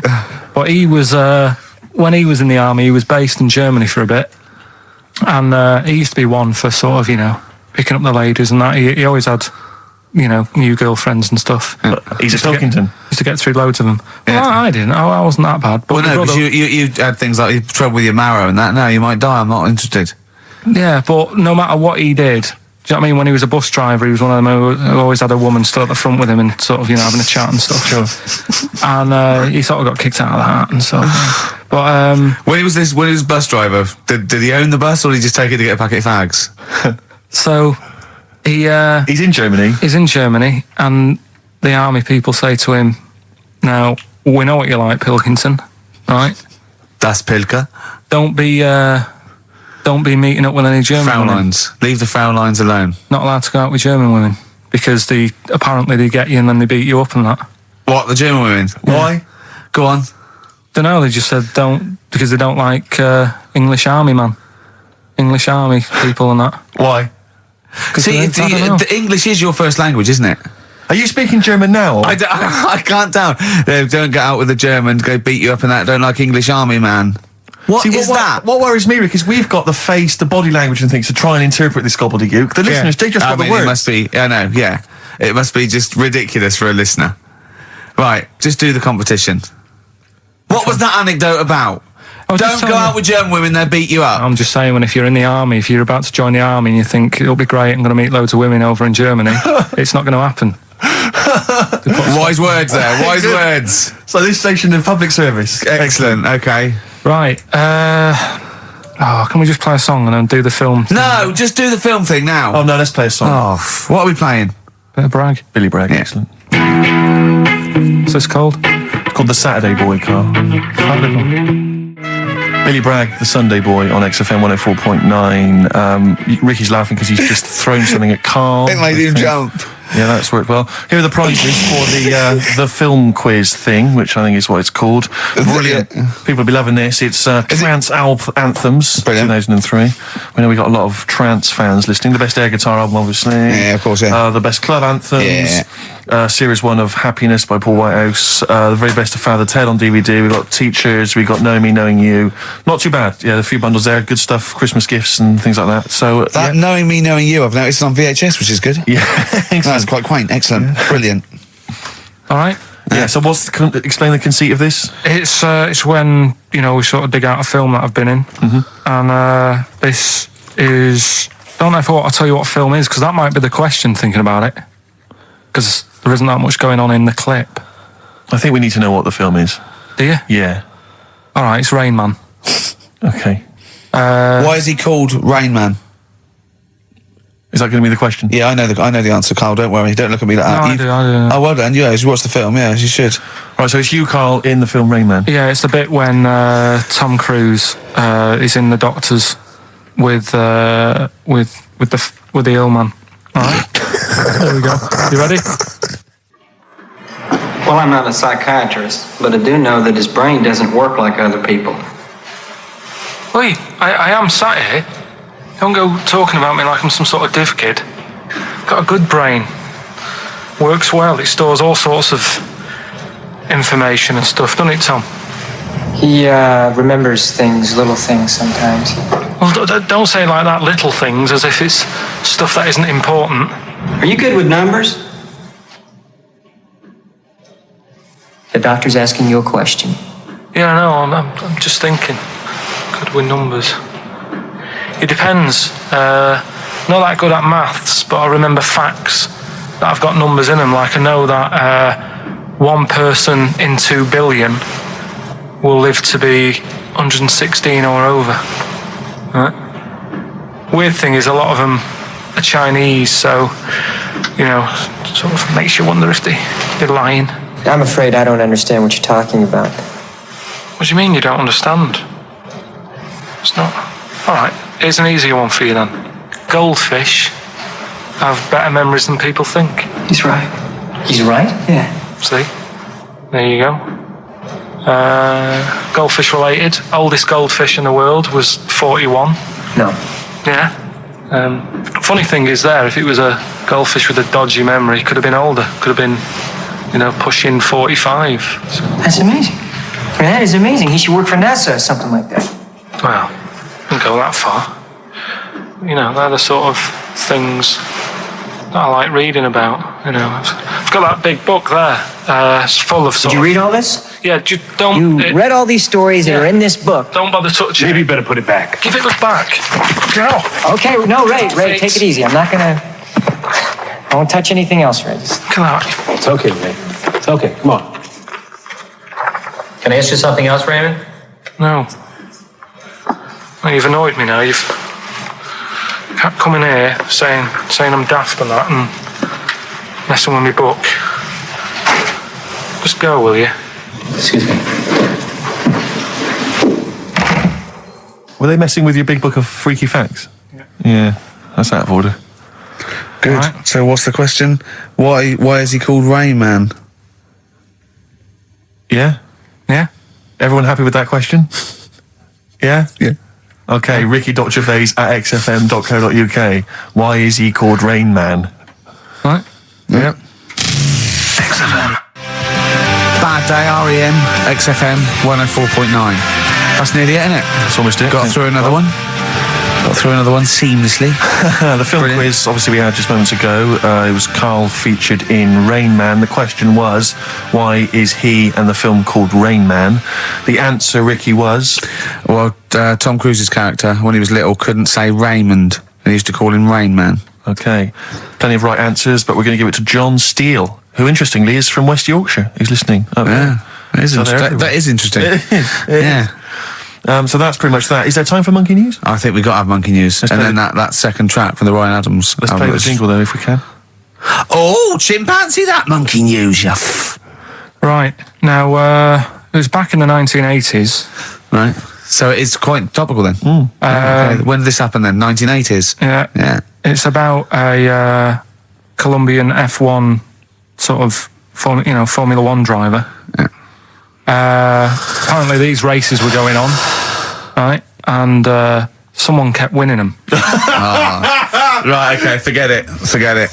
No, don't do it. It's rubbish. Because it's rubbish. Right, so someone kept winning the races. So this human that kept winning the races. So this human being that kept winning the races, Carl, what was his name? His name it's Jimmy something. Yeah. How tall was he? Just out of interest. No. Let's hear the story. Was he about 4 foot You 8? might find out if I tell you the story. Right? Go on. So anyway, he kept winning and everyone was like, oh, he's brilliant, this guy, who is he, and all that. Yeah. But his gimmick, right? Was never showing his body or face? That's right. Never took his helmet off. You're an idiot. Never took his helmet off, right? You know the short trousers he used to wear? His trousers were about a foot long, but his shirts, the sleeves were really long. Anyway, right, so because he wouldn't take his helmet off, You're an idiot. He was taking part in the F3, which is like the lower ranks of Formula 1 and Just get to it. Everyone thought it was like a famous driver who's taking part in that. Get to being a monkey. Anyway, what happened was there was a crash one day. Yeah.